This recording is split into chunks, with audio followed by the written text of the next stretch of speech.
Let This Grieving Soul Retire by Chukakaj cast by Artale Studio. If you are interested in creating your own audiobooks, please check out our website at artale.ai. Now, enjoy the story. I folded my arms and groaned as I watched Citri whip up a meal in the kitchen. What does Citri like? What's this? I was just thinking how amazing Citri is. Citri was amazing. She had her act together. I had just piled extra work on her, and this was hardly the first time. Citri's alchemical talents kept her busy with requests from all sorts. Yet she didn't show the slightest displeasure when I suddenly invited her to go on a vacation.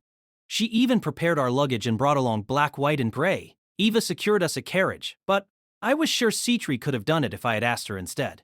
She also did most of the work setting up our camps. She had a hideaway in Ellen and another one here, in Gula. In the carriage, she had comforted Tino when she secluded herself. I was constantly finding myself indebted to her. Now I was letting her prepare dinner for us. I heard her knife chopping with what sounded like a cheerful rhythm. We had been friends for a long time, therefore I had been used to relying on her for a long time. Still, even I had second thoughts about letting her go this far out of her way for me. City's always been good at using her brain. Lately she's been worrying a bit much about this and that. She's the ideal candidate for too many jobs, Liz said, as she swung her legs back and forth on the couch. She was strong and dexterous, but she didn't work unless she had to. Tino, meanwhile, seemed quite sad after being chased out of the kitchen when she tried to help. City's incredible. I wish she would share some of her secrets with me. I just want to give her an overdue thanks. We were friends, but that didn't mean I could take her for granted. No matter how capable she was, I still felt pathetic, relying on her so much. Hey, you don't need to do that, Krai, baby. City does these things because she likes to. I bet cooking a meal for you is a sort of reward as far as she's concerned. I offered to make something, but she booted me from the kitchen. I wondered what kind of reward cooking duty was supposed to be. But Liz had a point. Citri did look like she was enjoying herself, and she always seemed overjoyed when I told her that her cooking was good, and I wasn't flattering her. It was genuinely good. Citri Smart was a well-rounded person. There was nothing I could do that she couldn't, and she usually did it better. Most of the time, there wasn't even anything I could do to help. I would just get in the way. So what if I just gave her a gift? Is there anything Citri wants? What? I looked at Liz. For some reason, she had called my name. She blinked and shook her head. Never mind. I think City would be happy to get anything from you. That seemed true, but that was the issue. She was too considerate towards me. I started to loathe myself when I realized that in spite of our decade-long friendship, I didn't know what to get Citri for a gift. She probably doesn't really want any accessories. She was orderly and attractive, but she didn't seem to concern herself with fashion very much. She was a researcher and a merchant. What she prized was efficiency. As I mulled it over, Liz looked at me with wide eyes. Her contemplative expression faded as she pulled herself up and crawled towards me. You're right. She wouldn't go for something like that. So why not give it to me? I know I'd be really happy. Like Citri, Liz would be happy to receive a gift of any sort. I could probably count how many times she had ever shown me any looks of displeasure. Liz enjoyed shopping and would sometimes even drag me along with her. I could safely assume she'd be happy to receive an accessory, but I couldn't be so sure about Citri. I wondered what Citri was making. Master, don't you, owe City a lot of money.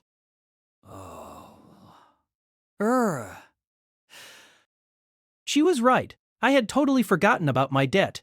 How arrogant would it be to give a gift to someone you owed money to? Besides, Citri was rich. She could buy herself anything I might be able to give her. She would probably say the sentiment pleased her, but I wasn't so sure I'd believe her. I guess presents are a no-go then. But I can't think of anything I could do for her. The orderly sounds from the kitchen were replaced by banging and rattling. Liz stretched out her arms and leaned into me. Here, how about you rub my belly? Give it a try. Apparently, she remembered her past life as a wolf. Tino's cheeks flushed. Back then, I was young, and that wasn't the sort of thing I'd do to my childhood friend. Instead, I stroked her hair. For now, I'll think about what I can do for Citri. I can't imagine she'd want her belly rubbed. Unlike Liz, Citri always wore a thick robe. Even when she didn't have the robe on, she still conducted herself like a proper lady. She would never want her belly rubbed. She might think less of me if I tried. Yeah, City probably wouldn't be a fan. She's strict about things like skinship and all that. Come on! Since she's all stuffy, why not play with me instead? I can't do that. If Citri doesn't like sweets, taking her to a confectionery won't do us any good. We were in a town famous for its chocolates, so I wanted to try some, but there was no point in taking Citri along if she didn't enjoy those sorts of things. She was always grinning, but that just made it hard to discern what actually made her happy. I'm not getting anywhere. Maybe Citri was cutting something hard? Quivering, Tino looked at me with upturned eyes. And Master, do you have something against City? Even compared to other relics, those that can be used as powerful weapons were especially coveted by treasure hunters. A hunter could only handle so many relics at once. They could be heavy, difficult to operate, and, most of all, they needed to be charged with mana. The greater a relic's power, the more mana it required. Therefore, most treasure hunters looked for relics that could be used as a trump card. Most often, weapon-type relics were chosen to fulfill that role. Weapon-type relics weren't a rare find in treasure vaults. Some statistics suggested they accounted for a third of all recovered relics. Not that I could say this with certainty, but I supposed it spoke to the violent nature of human history if weapons made up such a large portion of the traces left behind by previous civilizations. Nonetheless, it would be incorrect to suggest that every weapon-type relic was a powerful one. Most relics had powers with no clear purpose and were fittingly called scrap relics. Just like any other type, the majority of weapon-type relics had impractical effects, and only a small handful could do something that might be useful to a hunter. Therefore, any hunter lucky enough to obtain a relic that matched their strengths and ideals protected it like their life depends on it. Weapon-type relics sometimes came to symbolize the champion who wielded it. Perhaps the reason I stubbornly continued to collect weapons I couldn't use was because I was clinging to the hope that I might find the relic that turned me into a champion. Today I'll be introducing weapon-type relics, just like those that so many hunters have become enamored with. However, weapon type is a broad term encompassing all sorts. So for now, I'll limit myself to swords. Don't worry, sword-type relics come with all sorts of different powers. I'm sure you'll all be duly impressed. Now then, with sword relics, actually, this applies to all weapon-type relics. A basic level of competency was required from the wielder. This was true of normal weapons as well, but relics were far more powerful and therefore posed a much greater risk when misused. This was why I rarely used this sort of relic. It wasn't just me. Very few hunters tried to master multiple weapon-type relics. They were just that dangerous. For instance, there was this flame-like, crimson, two-handed sword. This was the Purgatorial Sword, entrusted to me by a certain intermediate hunter. This sword was capable of manipulating fire. It could envelop its blade with flames, which could be controlled to a certain degree. When it came to sword-type relics, elemental powers were very popular. It might have already been fairly apparent, but these weapons were extremely dangerous. It was already hard enough to stay conscious of where you were pointing a normal blade. But with this, you also had to watch out for the accompanying flames and the state of your surroundings. Elemental effects might not have been the most interesting out there, but they were very useful. Most swordsmen couldn't use magic, but an elemental weapon would open up new ways for them to go on the attack. With a Purgatorial Sword, flames could be used to burn through monsters with a high physical resistance. It was pretty hard to pull off, but you could even launch the flames like a projectile and turn enemies into ash before they reached you. With enough heat, you could even melt your opponent's sword. Of course, this all required a fair amount of mana. Gilbert must have been an extremely lucky boy if he found a weapon like this on his first trip. Ideally, it would have been even better if this sword had an element like ice or lightning, something less likely to cause unintended collateral damage. But that was just me being greedy. Did you know that our modern civilization had actually managed to recreate these sorts of elemental weapons?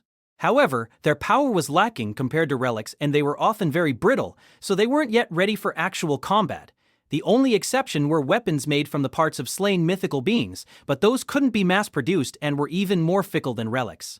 Being a product of coalesced mana material, it was impossible to analyze the components of relics. Supposedly, these items had been made without mana material long ago, but nobody had found a metal capable of recreating the capabilities of relics. I guess modern technology still had a way to go before it caught up with that of ages past. By the way, the most popular elements were ice, which could slow a target's movements, and lightning, which was extremely effective in fights where both sides were using metal weapons. The least popular element was water. Weapons with a water element could shoot streams of water, but that had almost no practical value in combat. It was very rare to find a relic that could shoot water at a high enough velocity to inflict any sort of damage, so water-aspected weapons sold for very low prices. In an emergency, you could use one of these relics to slake your thirst, but most hunters were careful to avoid those situations in the first place. Now then, on to the next relic I'd like to introduce. The straight sword, Silent Air. Its fine, transparent blade made it a visually pleasing relic.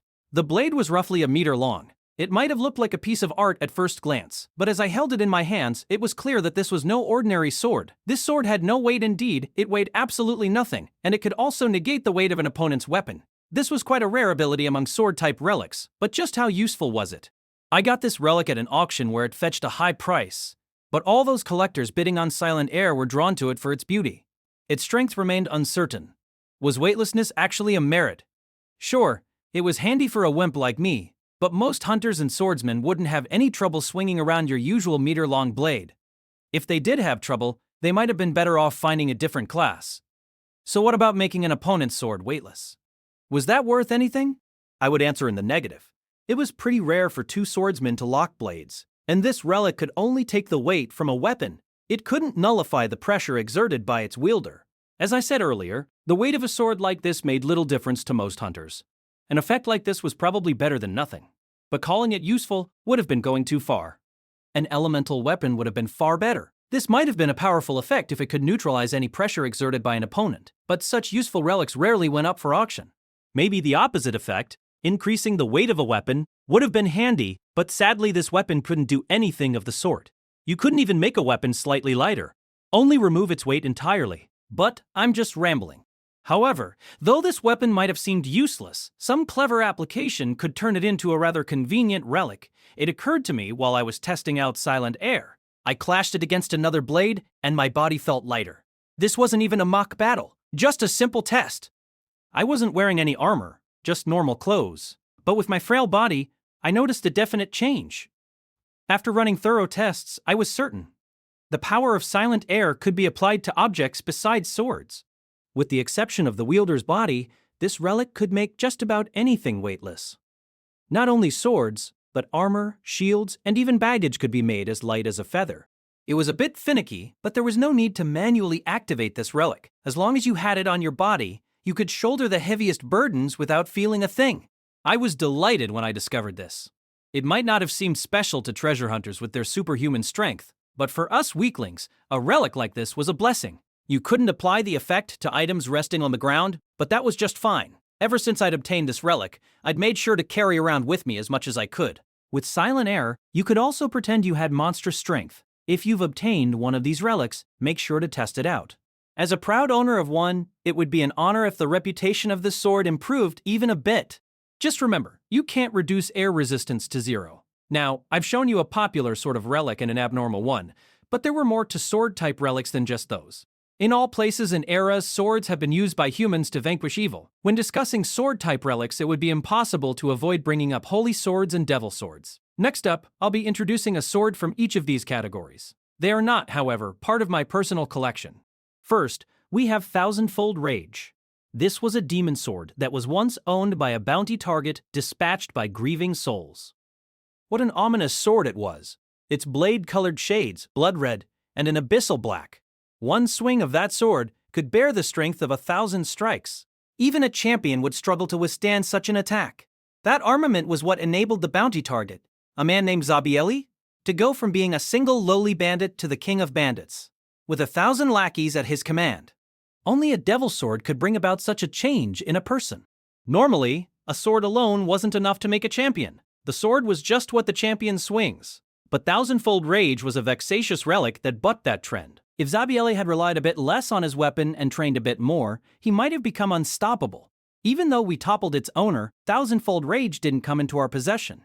The sword crumbled to dust once Zabieli was defeated.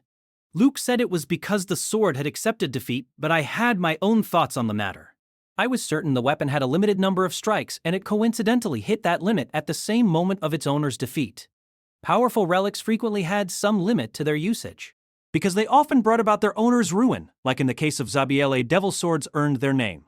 Moving on to our next item, we come to the opposite end of the spectrum, the Holy Sword. I'm sure even non-hunters will be familiar with the name I'm about to mention. It was the blade once wielded by Ark Rodan's ancestor, Solis Rodan, the grand champion who contributed heavily to the transfer of the imperial capital. That's right, I'm talking about Historia, the Pathcarver, the revered sword-type relic. An heirloom of House Rodan, Historia was passed down through the generations to the house's most capable hunters. Currently, the promising young Ark Rodan has been entrusted with Historia. Someone like me would never even have the chance to lay eyes on such a relic, but being in the same clan had given me plenty of opportunities.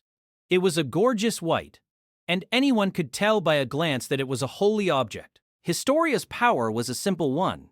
It could capture and release energy. When crossing blades, Historia sapped the target's power. This energy could be freely released with destructive force. The myriad monsters and phantoms of our world were powerless in the face of this blade. Swords and magic posed no threat when this sword was in the hands of an expert like Ark Rodan. The light unleashed by Historia could incinerate wide swaths of land. There were rumors of this blade being used to flatten mountains and part oceans, and I didn't doubt it. The abilities to absorb energy and release were both very powerful on their own. Being capable of both made Historia a top-tier relic, but Ark didn't rest on his laurels or neglect his training. Such a person couldn't even wield a holy sword in the first place.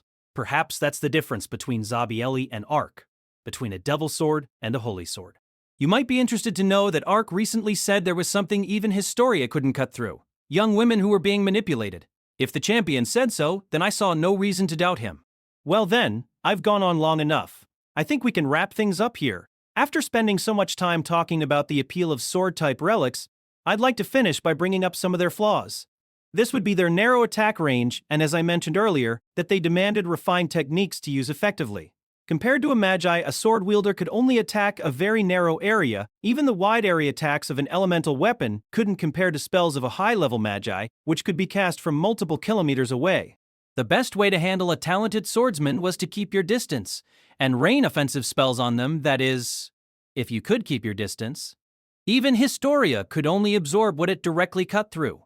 A wide-range attack could easily put its user at a disadvantage. Solis Rodan, who vanquished a god, was renowned as a hero because his feats were extraordinary even for someone wielding a mighty weapon. It hardly needed to be said, but the second fault was that it took a master to bring out a weapon's true potential. Sure, thousandfold rage could grant power to even an average person, but a skilled hunter could still outdo them. That devil sword caused so much destruction because it ended up in the hands of Zabieli, a fierce bandit. To recall the first point, not only did swords have a limited range, the blade often needed to make contact with a foe to unleash its true power. So I gave up on using sword-type relics. I still collected them, and my pride, as a collector, compelled me to at least learn how they worked. But I'd never see the day I used one of these relics to lay waste to hordes of bad guys. I hope anyone out there aspiring to own a sword-type relic will take what I've said into consideration as they search for a relic that suits them. I've already gone on about it, but finding your ideal relic is something akin to fate. I pray that for both the sake of you and all the swords out there, that just once you find a suitable match. Krai, we've received a thank you note from the House of Gladys. Just set it over there. Make sure you actually take a look at it at some point, okay? A week had already passed since the unexpected tumult that was the Zabrudia auction. I had been holed up in the clan master's office and relishing in tranquility when Eva brought in an elaborately adorned envelope. I checked the envelope and immediately averted my eyes once I had confirmed it bore the seal of the House of Gladys. Just recently, the daughter of Earl Gladys, Eclair Gladys, and I had butted heads.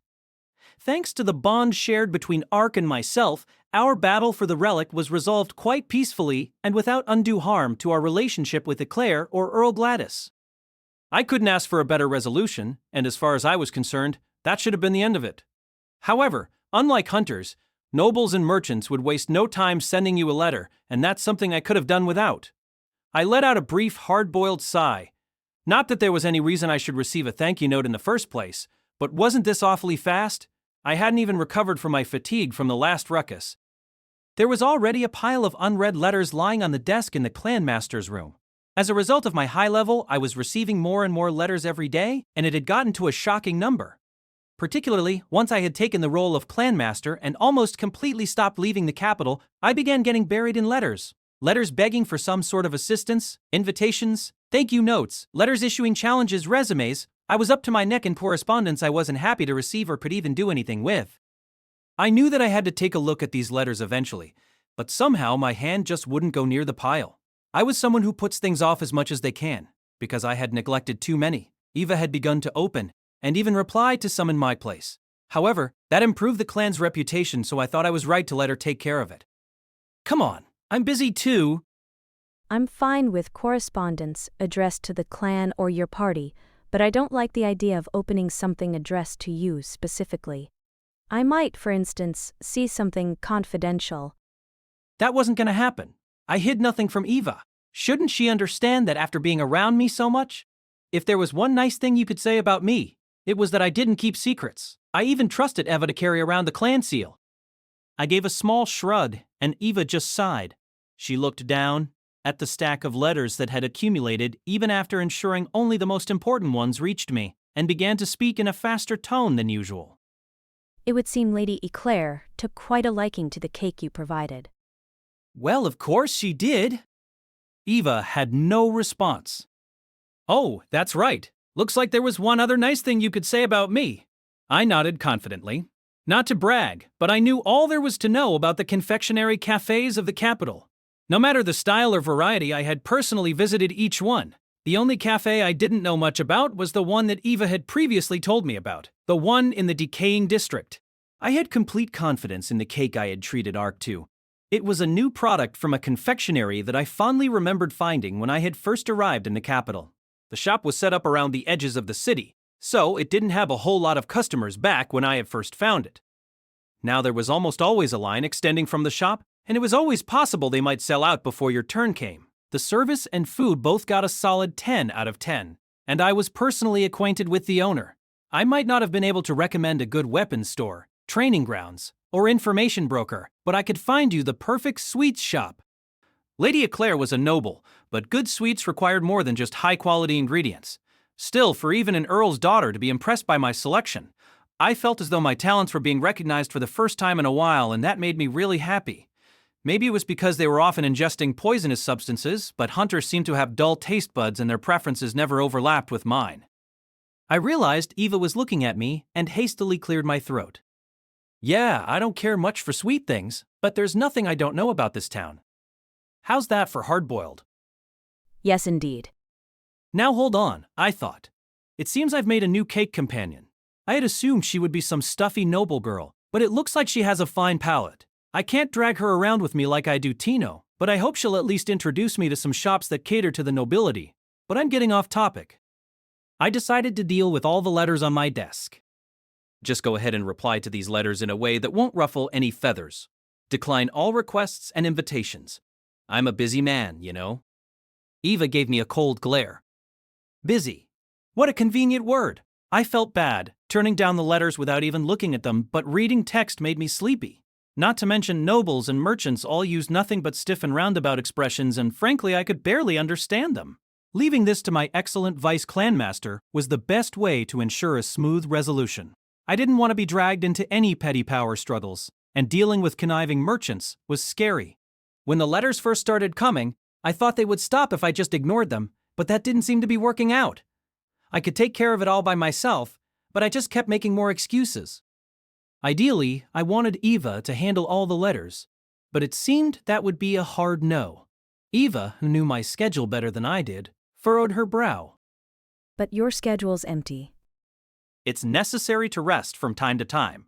And besides, don't you think everyone's sending too many letters to just one hunter? Are the other level 8s all this busy? I thought they spent most of their time in treasure vaults.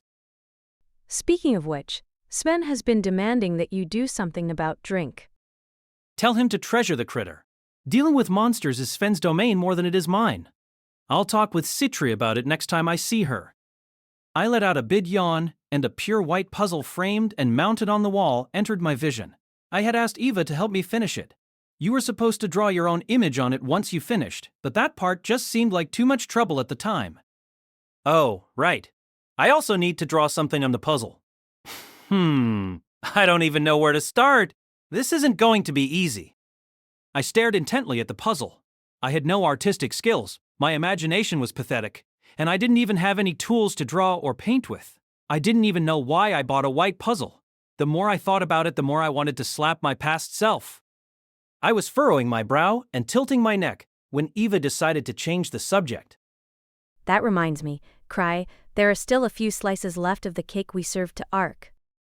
Ha! Ooh, I forgot about that. How many slices? 2 slices. I placed them in the refrigerator. Maybe the puzzle can wait. It's not like someone's gonna die if I don't do it immediately. My thoughts were now on the cake. 2 slices? Not a lot you can do with just 2 slices. I had treated Ark and Eclair each to a slice, had one myself, and gave one to Eva. That left 2 slices.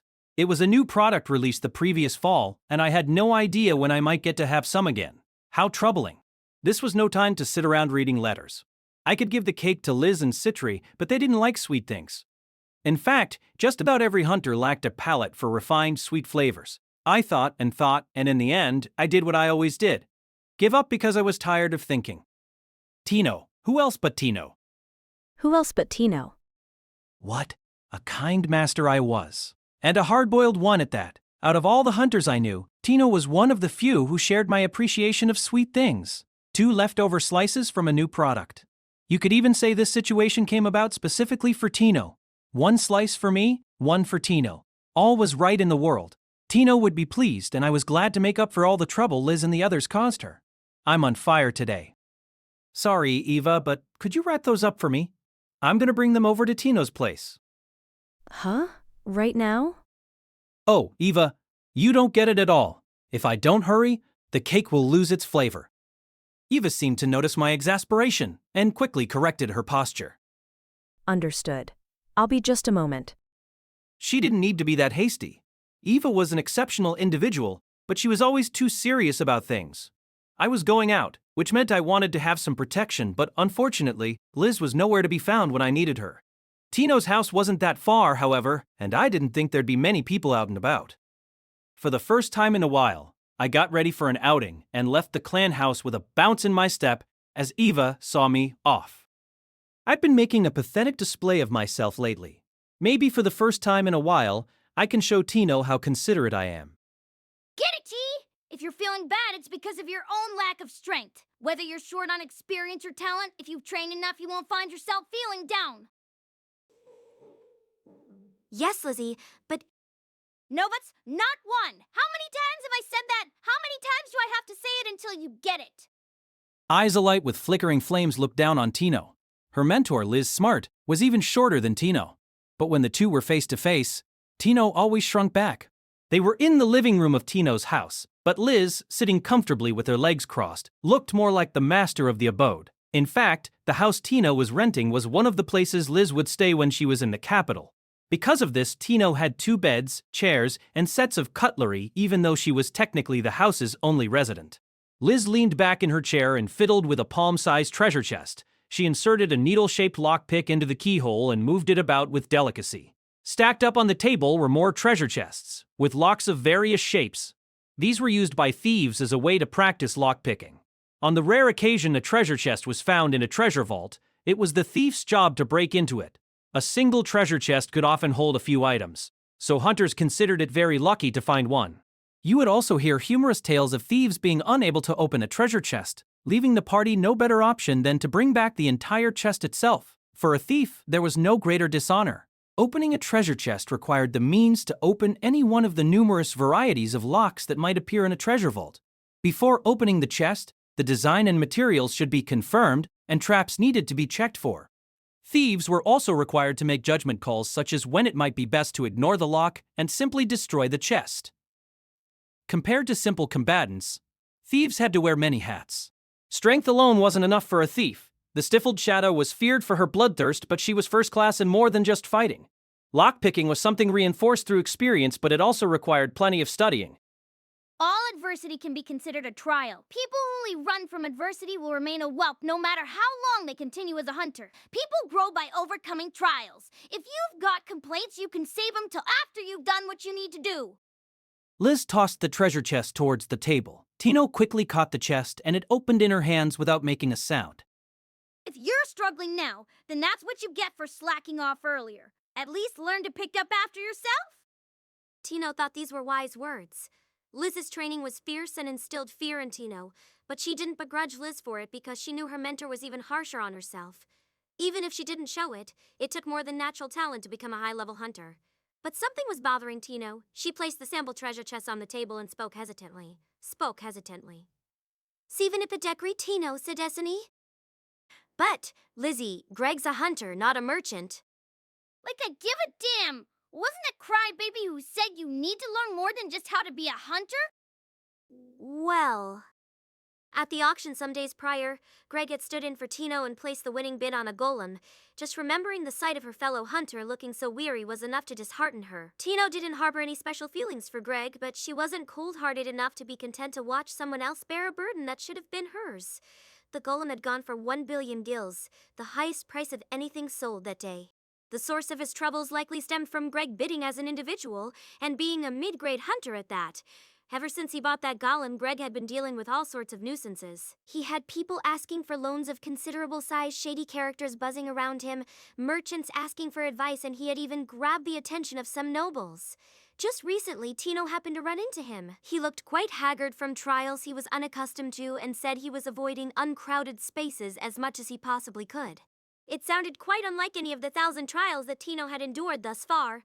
It might not have been as life-threatening as being flung into a dangerous treasure vault, but it could be more nerve-wracking. You might say it was proof of Greg's long experience as a hunter that he didn't let it slip that he was only the stand-in or give away the name of his employer. His ability to judge a situation and when to run might even surpass that of Tino, which was exactly why, even though the current circumstances might be hard on him, Tino found her train of thought cut off by Liz's glare. Without breaking her imposing demeanor, Liz continued. That's not something you need to worry about anyway. City's got people looking into it right now. Why do you think Crybaby used a hunter not part of first steps? Tino didn't know what to say. When she had let Greg stand in for her, it was due to her own lack of preparation and because he happened to be there. If nothing else, she hadn't expected things to turn out like this. 'Cause we're dealing with pros, we have to be on guard even when participating in auctions. They tried investigating us, but we used a stand-in and covered our tracks. They tried questioning the stand-in, but that didn't get them anywhere. But we've got the goods, and if they want to take them back, they're certain to use people who specialize in getting rough. When that happens, the knot around their neck will tighten just a bit more. But it was my decision to have Greg stand in for me. But Crybaby can see through all your weak points. Tino had no response. I'm sure deep down he wanted to set you right, but if you went that far, then I wouldn't be in any position to scold you. Does that make sense? Tears welled up in Tino's eyes, a thin smile formed on Liz's lips, and she cracked her knuckles. If that were true, well, it wouldn't be too surprising. To Tino, it had all seemed to be nothing more than a coincidence, but on many occasions, she had witnessed what her master was capable of. She didn't think her mentor was lying to her. Tino adored Master. She respected him as a hunter and was grateful for all the times he had come to her rescue. However, those abilities instilled more fear than admiration in her. It also made it apparent to her why even the terrifying Lizzie had a disciple, but Master didn't. Well, City will deal with anyone really scary, so Crybaby doesn't think it's anything you need to worry about. You should avoid our enemies as much as possible. If they grow suspicious and pull back, it'll make things worse. I don't think it'll totally screw up Crybaby's plans, but dealing with people is a different sort of pain than dealing with phantoms or monsters. Do you understand me, T? Yes, Lizzie. Tino couldn't do anything but go along with her mentor's words. Liz wasn't only an extraordinary thief, she was a bounty hunter who had taken down numerous criminal organizations and ghost parties. In the name of training, Tino was occasionally brought along with her mentor, but compared to phantoms and monsters, humans could be tricky. Even if they were on the weaker side, humans were intelligent and malicious. Criminals paid no regard to the law, but that didn't mean Tino and Liz could do the same. It was only the difficult criminals that found their faces on a wanted poster. Tino felt bad for Greg, but she didn't think there was anything she could do. I've been thinking about letting Crybaby work you to the bone for a bit. After this incident, I've realized there are certain roles that a whelp like you can fill that I can't. Training for Master. The training her mentor had been subjecting Tino to had left her with one foot perpetually in the grave. She couldn't even imagine what being worked to the bone might entail. She was frustrated that Krai had seen her weakness, but what Liz was suggesting still sounded like a bit too much for her. Being let into grieving souls was her goal for the future, but she didn't want that realized until she had become strong. She had nearly met her end in White Wolf's den, but to master that hadn't even been a trial, which meant, I'm not ready. I'm not ready for such a trial, Master. It's all I can do to get through Lizzie's training.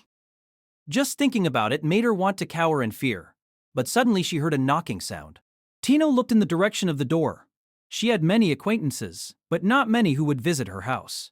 That was because her fearsome and capricious mentor could be found lurking in her house. Making sure that her mentor's mood was on the better side, Tino opened the door. Liz's eyes went wide when she saw who had shown up. At the door was an old man with white hair and a stern face. It was Matthias Cardall, the owner of Magi's Tale. He was wearing a smudged apron and carried a small box at his side. His expression became a tad more gentle when he saw Tino. Matthias cleared his throat and began to speak in an apologetic tone. Oh, sorry about the sudden visit, young miss.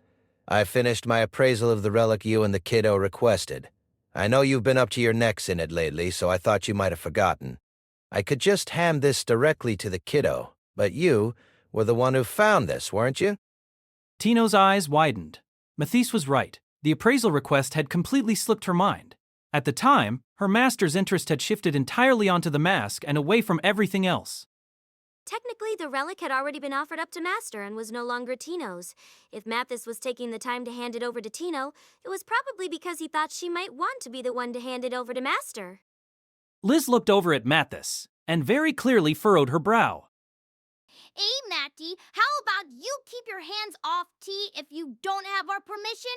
You wouldn't want your wife to hear about this, would you? If you don't, then bring Krai Baby a nifty relic. I'll be generous and let you borrow T one day for every relic you send our way, but I'll put you down if you leave even a scratch on her. Mathis went red in the face and began to yell. How long have you been there? And I'm not laying a hand on her, you damn half-wit. You, the kiddo, nobody has any respect for their elders anymore. Exchanges like these happened all the time between these two. Because Mathis was one of Liz's oldest acquaintances within the capital, their bickering never escalated to anything more. Mathis opened the box. Inside was a form detailing the results of his appraisal and a familiar bracelet. How come you're bringing this to T and not Krai Baby? Cree, Eepy. You wouldn't want your granddaughter to hear about this, would you? What was her name? Cece, if you don't want her getting word of this, then bring Krai Baby a relic that would make him happy. Where did you hear? Oh, to hell with it. The young miss found the relic, didn't she? And I barely get any relics that interest the kiddo. If you're really a hunter, then go find your own relics. Didn't you once have mountains of good relics? I was just saying to Gark the other day that I think you might be losing your touch. That's because the kiddo went and bought up my whole stock. How about you tell him to sell me something worthwhile? After giving the fighting pair a sideways glance, Tino looked over the form, explaining the relic. Mirage form? A light projection device? Effective range? 1 meter? Proper use can let one have a human figure dance on the palm of one's hand? It's a relic that creates mirages. It seemed like this wouldn't be an easy relic to evaluate. Hunters preferred relics that were simple as well as powerful, such as a canteen that produced an infinite supply of water or swords that accelerated when swung. The easier it was to use and the simpler its effects were, the higher a relic would be valued. It's a rare piece. At least, it's hardly the type of thing you'd find at Alan Pillar's ruins. This bracelet was a tricky piece. Conjuring mirages seemed like it would have its uses, but the range was pretty short and it seemed unwieldy. If they were to sell the relic, it was hard to imagine it would go for very much. If you wanted to create mirages, then it would be far simpler to just use magic. Any magi with a bit of talent could pull it off. For something Master had instructed her to retrieve, this relic was rather unremarkable. All of a sudden, Tino realized the bracelet was no longer resting in the box. Liz had snatched it up and was looking at it scrutinizingly. After a few wordless moments, she slowly turned her head towards Tino. I'm gonna be the one to hand this over to Krai Baby. Any objection, T? And no, none at all, Lizzie. As she always did, Tino complied almost entirely out of reflex. Looking far happier than she ever had in recent memory, Liz clutched the bracelet to her chest and twirled around.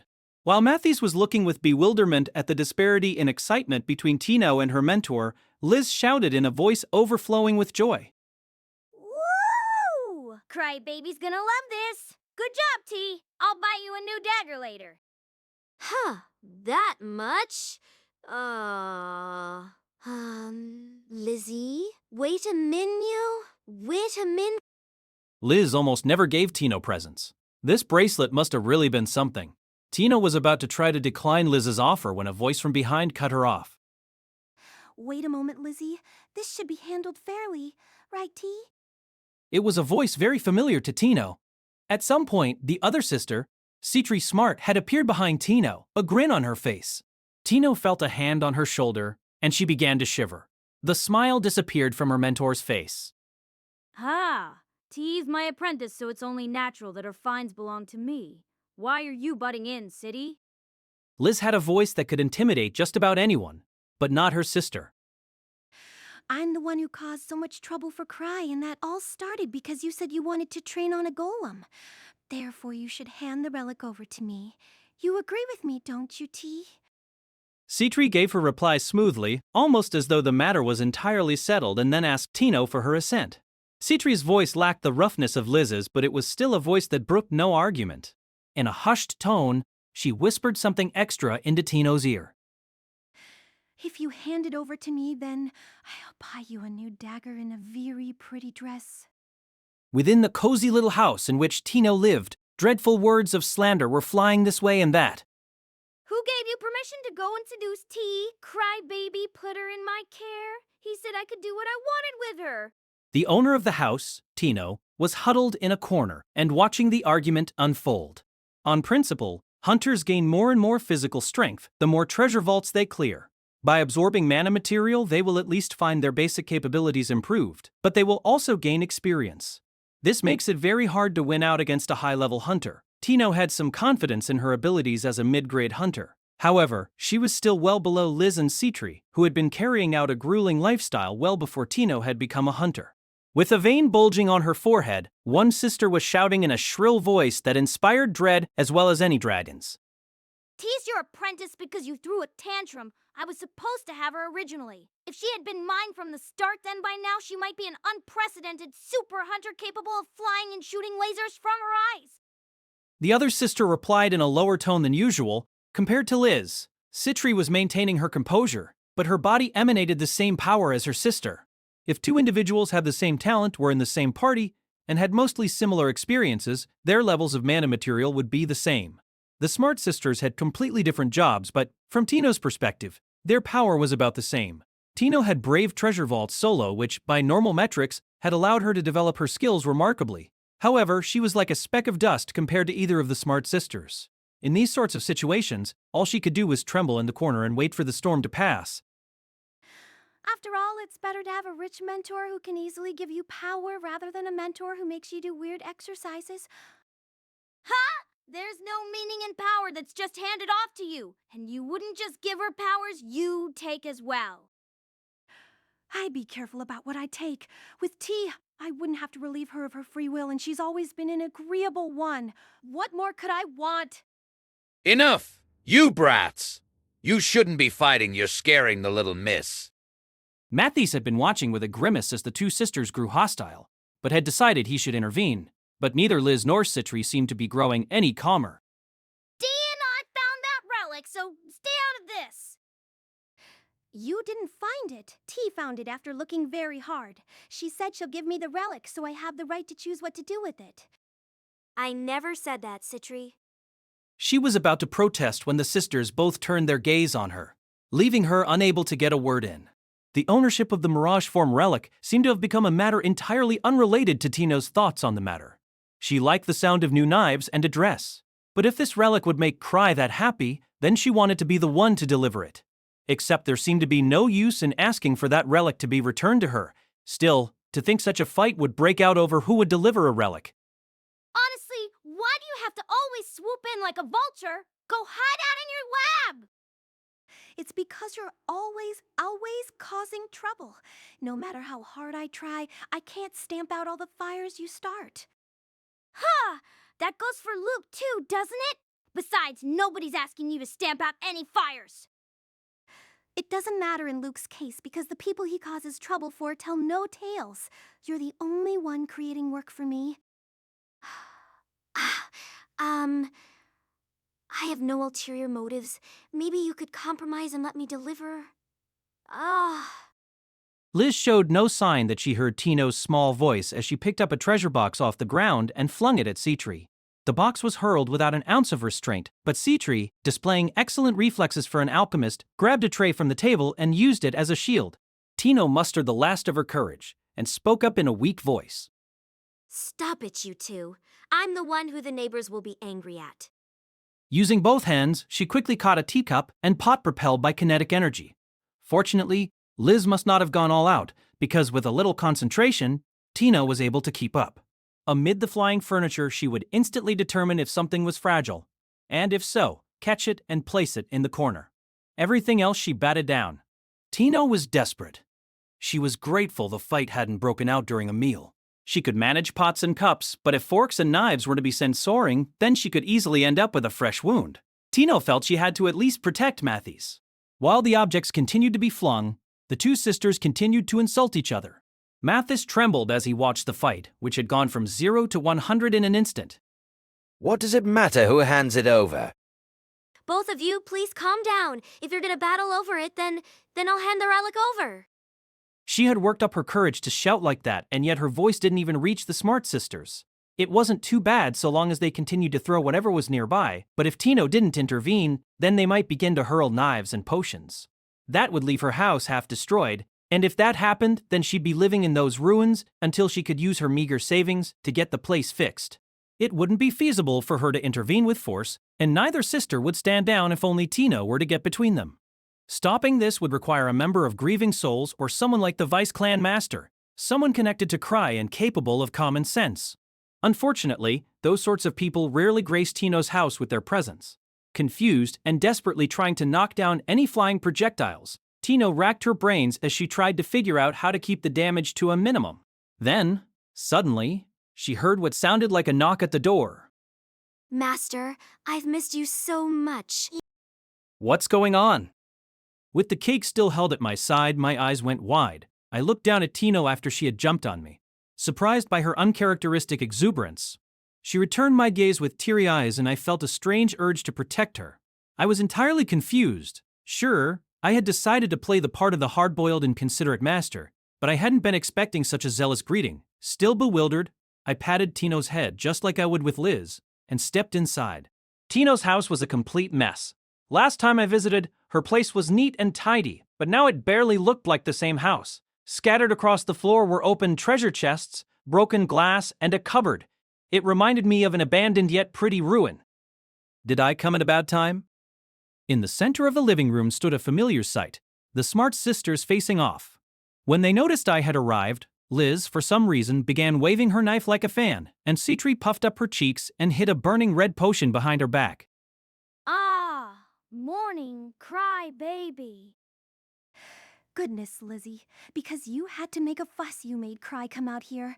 Good day to you, Krai. Took you long enough, kiddo. Hurry up and do something.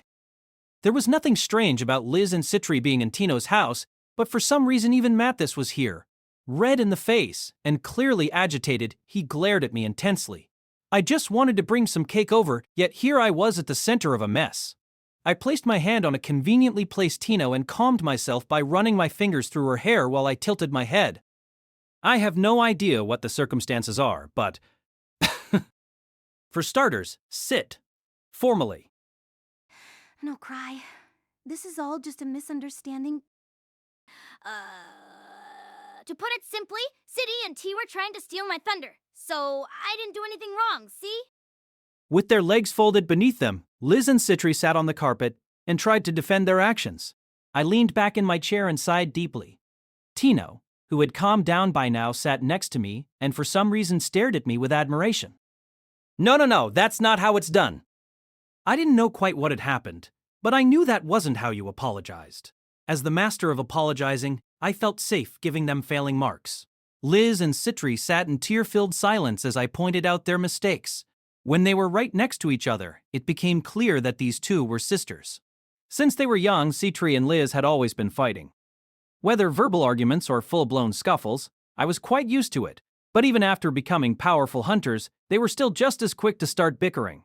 I was sure other people found it unbearable. Why are you? Never mind. It's not like our fight was serious or anything. She's right. This is just a kind of warm-up exercise. T's used to it, so there's no need for you to get involved. It looked like they felt some guilt regarding their actions. Unlike me, they rarely had any need to apologize, so their words weren't coming out easily. But I just wanted to deliver some cake. Matthew seemed exasperated by the sudden 180 in attitude displayed by Citri and Liz. The kiddo's still their weak point. That can happen when you've been acquainted with someone for a long time. I don't think that's quite it. I'm sure Liz fired the first shot this time as well. She's so quick to get violent over nothing, but she's not unmanageable. You can get through to her with words, she'll just immediately forget what you said. I knew I could count on you, Master. Thank you so much. Only you can stop their fights. Tears gathered in Tino's eyes. She looked at me with what I wouldn't call adoration so much as worship. Sorry. Really sorry. Remember this well, T. She clenched her fist and glared at Tino. I was merely considering what would be in the interest of both of us. She looked at Tino with an upward glance that almost seemed to beg for compassion. It didn't look like there would be any repenting. I wasn't telling them to stop fighting altogether. Their fights were proof that they were close. However, I was having fun scolding them even though I didn't even know what they had been fighting over. Citri seemed to derive something from my silence. With complete nonchalance, she expertly shuffled close to me while still keeping her legs folded under her. She tightly hugged my legs and spoke in a high-pitched voice. Even when compared to Liz and Tino, she had a nice figure. She had a large chest, to be specific. I felt something soft press against me. It was awfully uncomfortable. I'm sorry, Krai. We weren't trying to cause trouble for you. With a little bit more time, we would have resolved things peacefully. I was weak to soft sensations, but I wasn't sure there was a man who wasn't. Still, there was no way things would have resolved peacefully, with a little bit more time. Was she planning on using some sort of magic? Same! I didn't want to cause trouble for you, crybaby. If T and City had just been less selfish... Competing with Citri, Liz stood up, flung herself at me, and wrapped her arms around my legs. I felt like a king of sorts. I didn't know a thing about what they were fighting over, but I nodded understandingly and snapped my fingers. Yeah, For now, you two shall clean. Citri and Liz both stood up. I could take care of things, even if I didn't understand the situation. Oh, I love cleaning. I'll do my best. City, you arrange for more glass. I'll take care of the cleaning. And this time, save us some hassle and buy stronger glass. Goodness, Lizzie, that was the strongest. Forget I said anything. Citri sped out the door while Liz picked up scattered cups and replaced the cupboard. This wasn't the first time this had happened, so they were accustomed to cleaning up like this. Give them a bit of time and this room will be its old self again. The only new thing I learned that day was that Liz and Citri weren't entirely incapable of guilt. I really like it when Citri presses her chest against me. As I stared off into the distance, Tino, who had finally recovered somewhat, timidly asked me a question. Oh, Master, what brought you here in the first place? I brought some cake. It's a new product. Think of it as my way of saying thanks. Since Liz and Citri are always causing trouble for you, was what I planned to add on, but I noticed tears of rapture streaming down Tino's face. Thank you so much, Master. I'll follow you to the end of my very life. Yeah. I mean, it's just cake. Hey, don't cry. Tino sure is overreacting. All I did was bring some cake. Maybe I should be nicer to her. Sniffling and rubbing her teary eyes, Tino opened the box. Her eyes widened for a moment when she saw the 2 slices of cake inside, but then she nodded with satisfaction. You never fail, Master. The other slice is for Mathis, isn't it? Huh? It's mine? That extra slice is for me? I had no idea Mathis would be here. Phew. Needless sentiment. If you had time to worry about my feelings, then you should have just arrived earlier. There's no sentiment at all. I don't plan to give you any cake, and if you don't want any, then all the better. Matthew's unexpected statement had me frozen still, but my capable junior Tino immediately backed me up. Master's very rigid when it comes to formalities. Don't worry, he has the best taste when it comes to cake. Jay, well, if you insist, it'd be rude to turn it down and I can just give it to my granddaughter or something. Yeah, If you insist, there's no way for a chicken like me to refuse you. Just what does Tino think I came here for? I just wanted to enjoy some cake with her. It was then that I noticed that on a desk rested a box containing a familiar bracelet. Tino seemed to realize where I was looking. She hesitated for an instant before a smile blossomed on her face. Perfect timing, Master. Mathis finished his appraisal of the relic and brought it over. Look, it's the relic that I found earlier. The one I found. At some point, Citri had returned. She was wearing an unfaltering smile and staring directly at Tino. Lizzie, have we failed to discipline her? My world glimmered. I was unperturbed by the stress of my many responsibilities as clan master. I had no worries about the future. I was humming a tune to myself while walking down the hall to my office when I happened to come across Ava. I had been trying to keep up my usual poker face, but she must have sensed something was up. Has something happened? You seem to be in excellent spirits. Right now I want to sing and dance, but I'm hard-boiled, so I won't. It only made sense that I couldn't hide anything from Eva. We had known each other for a long while. Eva looked at me dubiously, and I showed her the black band on my right arm, the mirage form. In the end, my share of the cake had gone to Mathis, but now I could just laugh it off. I was so glad I went to Tino's house. Eva's expression changed in an instant. She walked right up to me with a stern look on her face. Huh? You bought another new relic? What? Oh, no. Tino found this and gave it to me? My debt hasn't increased. Well, I've got my own misgivings about that, but I too had misgivings, but it wasn't my place to intrude in Liz and Tino's mentor-apprentice relationship. I had tried to offer Liz a number of soft warnings, but she never listened. All I could do was try to keep a close eye on those two, but none of that mattered to me at the moment. I was enamored with my new relic. Tino had found it in Aline Pillar's ruins, and it was quite unique. Its function was to produce mirages. There were tons of bracelet-type relics, and even a few in my collection, but I had never encountered one that produced mirages. Demand was the main factor behind a relic's market value, so I couldn't be certain what this one would be worth. However, I've never heard of a relic like this before, so it must be pretty rare. I like that. Mathis had even been kind enough to fully charge it up for me. Eva still looked somewhat unsatisfied, so I decided to show her the wonderful things the relic was capable of. This wasn't my only bracelet-type relic, so I knew the trick to activating it. I stared intently and concentrated, then the bracelet began to heat up slightly and light danced about on my open palm. Look, Eva, cake! That's cake? The mirage was of the cake I had brought to Tino. It was a delicacy covered in a special golden cream and fruits that could only be found in forests dense with mana material. Mirage form was a relic that could project three-dimensional images. There were two broad categories for illusory arts. Ones that affected a target's mind and caused them to see images, and ones that actually projected an image. This relic was the latter. It was a niche item, and it seemed like it would require a decent amount of training to use effectively, but I could think of a few uses for it. Eva looked at the cake, which looked oddly unrealistic, and tried to touch it.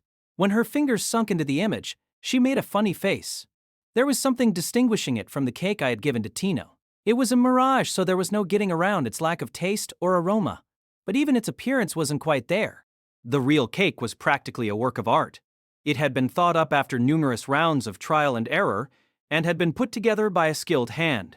The mirage I had conjured up was just something that had a similar shape and color. A side-by-side comparison made it clear just how much worse my mirage was. It's because I struggled to visualize the cake's form. I had been so swept up by the flavor that I hadn't paid much attention to how it looked. I want to believe I can get better with practice. Hey, don't make a face. Here, I'll make you, Eva.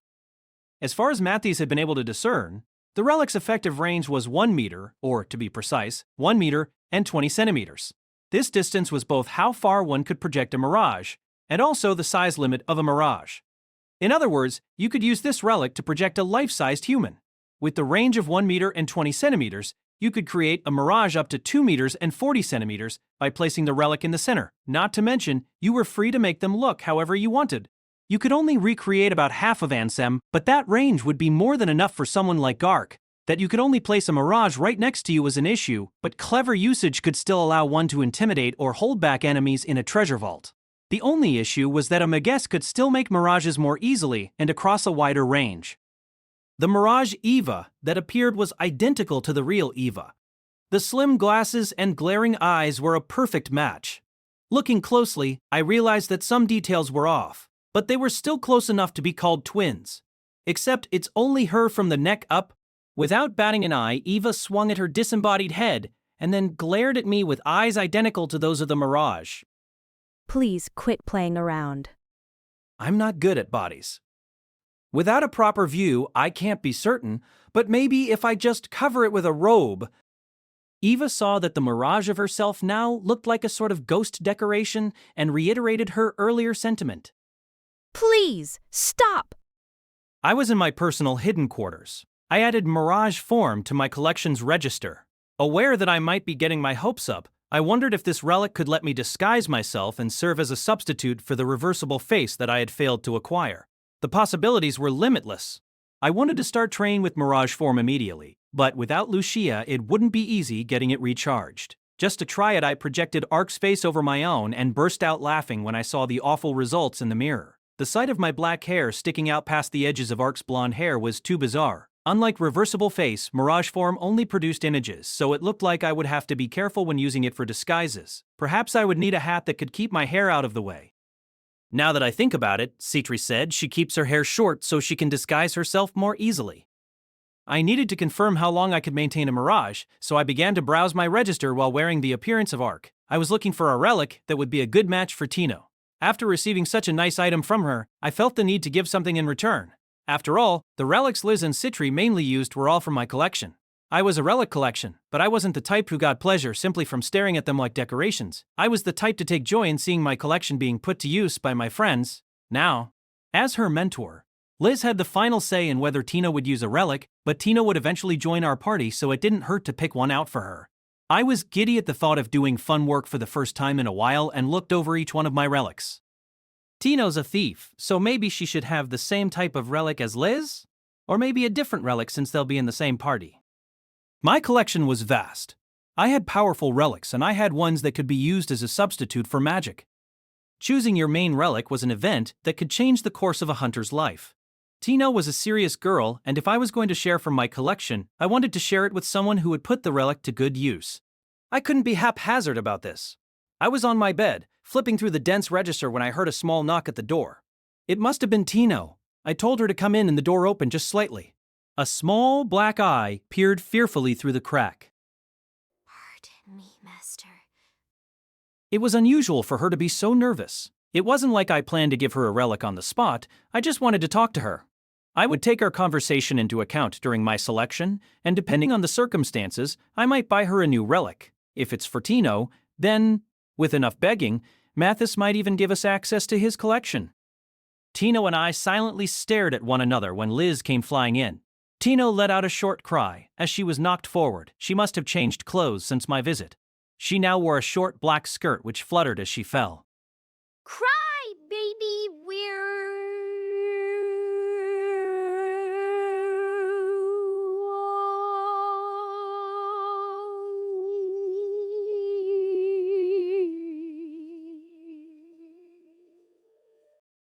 Have you finished cleaning? We hired a reliable cohort, so it's all taken care of. The damage wasn't too bad after all. I'd only called Tino to see me, but for some reason, the Smart Sisters were accompanying her.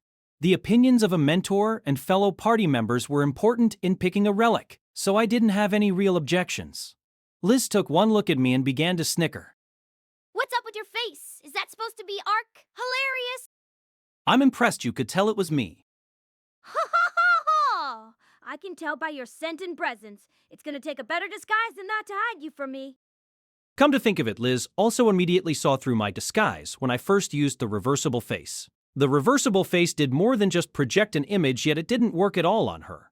The senses of a high-level hunter were something truly fearful. Except, that didn't explain why Eva was able to see through the disguise.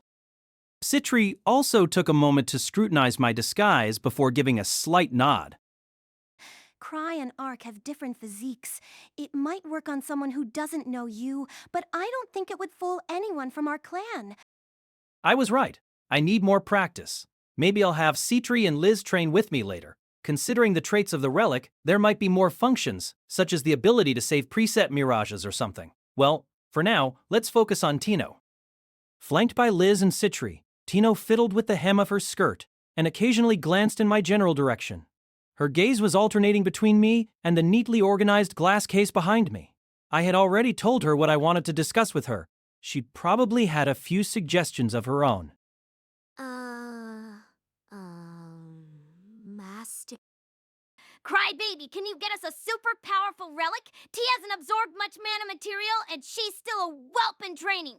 Get something that can cover for her weakness. There's no point in handing her something like Apex Roots, you know?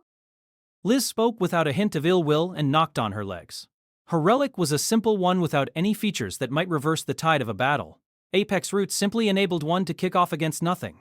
It was a relic which required relentless effort before you could make use of it. Even I had struggled to use Apex Roots.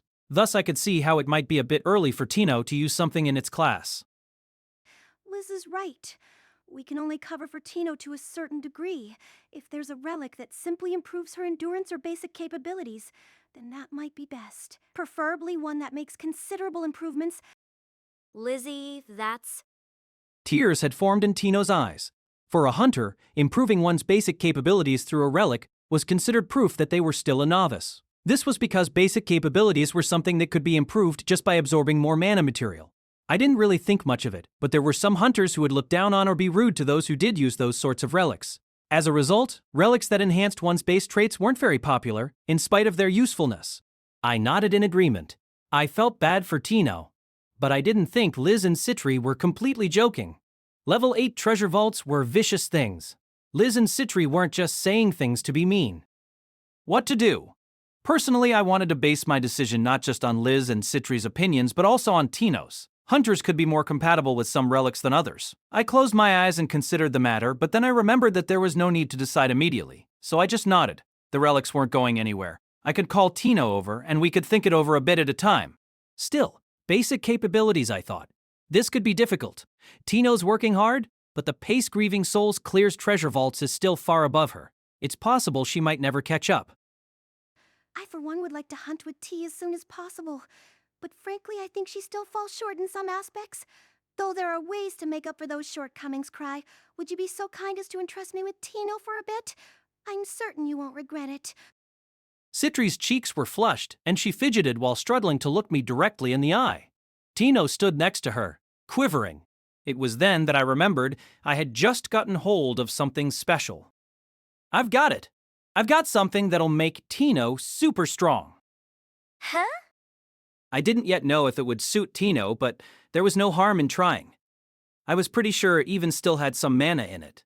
Citri's shoulders slumped, and Liz looked at me wide-eyed as I brushed past them and opened one of the glass cases. When Tino saw what I had extracted, she went pale and took a step back. Huh? Master? I just got my hands on it not too long ago. Liz let out a whistle, and Citri clapped her hands while smiling like a flower in bloom. What I held in my hands was Evolve Greed, which had worn a pathetic expression ever since I had put it on. Doesn't this thing have any motivation? Even when I lift it up, it shows no signs of life. What a terrible relic. Tino looked horribly confused. Huh? I'm going to... This is a joke, isn't it? It looks creepy, but I think it's really strong. It turned a young noble girl into someone with the strength of a mid-grade hunter. Haha, but when I wore it, it said it couldn't make me stronger. I made an empty smile, But Tino wasn't at all smiling back. Ark said this mask had put him and others in danger, but a relic was nothing more than a tool. Problems might arise from how one uses a relic, but with Citri and Liz at my side, I wasn't concerned about the slight possibility of something happening. We had already learned that the mask can be ripped off from the outside. Give it a try. Here, just a bit. I hear it activates simply by being put on. Also, I want to see its effects with my own eyes. That's, Master, do you hate me? Tino backed off further, but Citri, who had sneaked around her at some point, grabbed her shoulders. Liz had a twinkle in her eyes as she looked at the mask. With excellent timing, Evolve Greed awoke and spoke in a raspy voice. Oh, new sustenance. What a steadfast soul I sense. Lionize me. Unleash your fury, your hidden strength. I am the one who advances mankind. Your existence, your everything will become the blade that cleaves your foes. Save me, Master. I'm certain. This thing is definitely cursed. Don't worry, it doesn't hurt. It didn't hurt. I tried wearing it earlier. Calm down, okay? It's just a relic. Take deep breaths. No. Conveniently, writhing tendrils stretched from the mask which helped keep Tino still. Only Citri was grinning. I was impressed by her ability to smile while being surrounded by such obvious ruffians. Long ago, she would have started crying in such a situation. This is Black, White, and Gray. Are those their real names? Think of them like code names. Black, White, and Gray. I guess those are based on their hair colors. It's easy enough to understand, but how do they feel about these code names? Not that I even know their connection to Citri. The three of them looked clearly displeased when Citri mentioned their code names. A vein bulged on one of their foreheads and I heard the sound of grinding teeth. One of their hands began to tremble. I wondered why they weren't saying anything. Citri was a cautious person. I didn't think there would be any problems, but I still had something I wanted to confirm, just in case. These associates, they've agreed to this? Of course, they're indebted to me. It didn't look like that at all. They looked at us like they were looking at enemies. They even seemed intent on murder. I didn't know what sort of debt they had to Citri, but they didn't seem like the type to bring on a fun vacation. Honestly, I didn't want them coming along at all. You're bringing all three of them? Oh, I thought I'd test them out. Citri once again turned around, looked at the trio, and then clapped her hands as though she had an idea. If there's anyone not to your liking, Krai, I'll liquidate them. I'll figure something out before Lizzie arrives. Liquidate. What a funny word to use, I thought. The faces of the three ruffians instantly became stiff when Citri said this. I figured they most likely had been hired by Citri. Citri had a degree of sway in the capital. It was only reasonable that those three might worry at the thought of losing work. I understood how they felt. Even unpleasant work must be done. Living is difficult, and as much as it pained me to say it, 3 more people were too many. Liz and Tino were coming, and Killiam would be joining us as well. There was no room left in the carriage. Don't hold back on my account. You needn't worry about hurting anyone's feelings. Right? I folded my arms and looked at the one woman of the trio. She was tall for a woman, half a head taller than me. Her skin was dark and her body was toned. Her black hair was cut close and she had a large scar on her cheek. She didn't look at all endearing. But she seemed even stronger than Liz. My guess was that she was a mercenary. Either way, she had the air of someone who had survived many battles and looked just as dangerous as the other two. Let This Grieving Soul Retire by Tsukakage, cast by Artale Studio. If you are interested in creating your own audiobooks, please check out our website at artale.ai. Now, enjoy the story. Without softening her expression, she spoke up for the first time. Her voice was deep, but it was indeed a woman's. See, call me Black. I'm a capable killer. What an unexpected response. My eyes widened. Killing, huh? Will we have a need for such a specialty? Well, she seems more than fit to protect us. I pretended not to hear her and moved on to White, who had white hair flowing over the right side of his head. He had a well-trained body, and one of his shoulders had a tattoo. He looked quite like a bad guy. See, call me White. It's an honor to meet you. I'll do anything you need me to. Anything?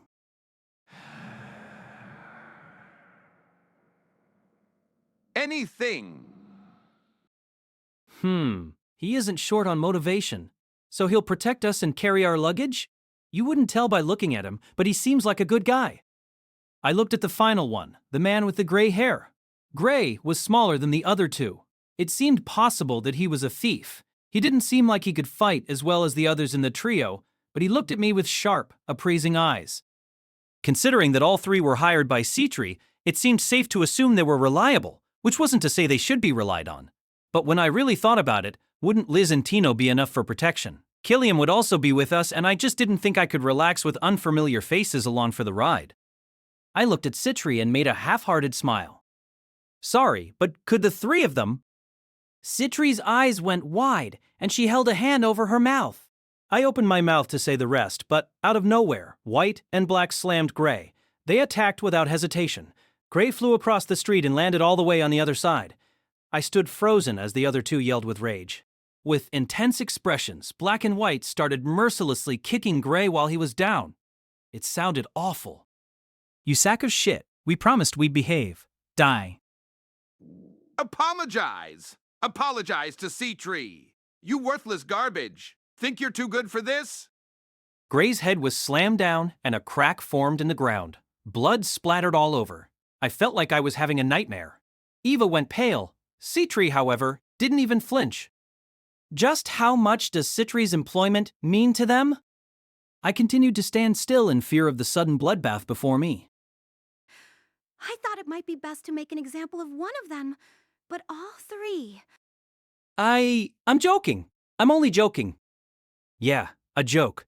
They can come along with us, it's fine. I just need to bear with it. I should just bear with it. Citri rested a relieved hand on her chest. So it was only a joke? That's a relief. The truth is, they're not yet fully trained.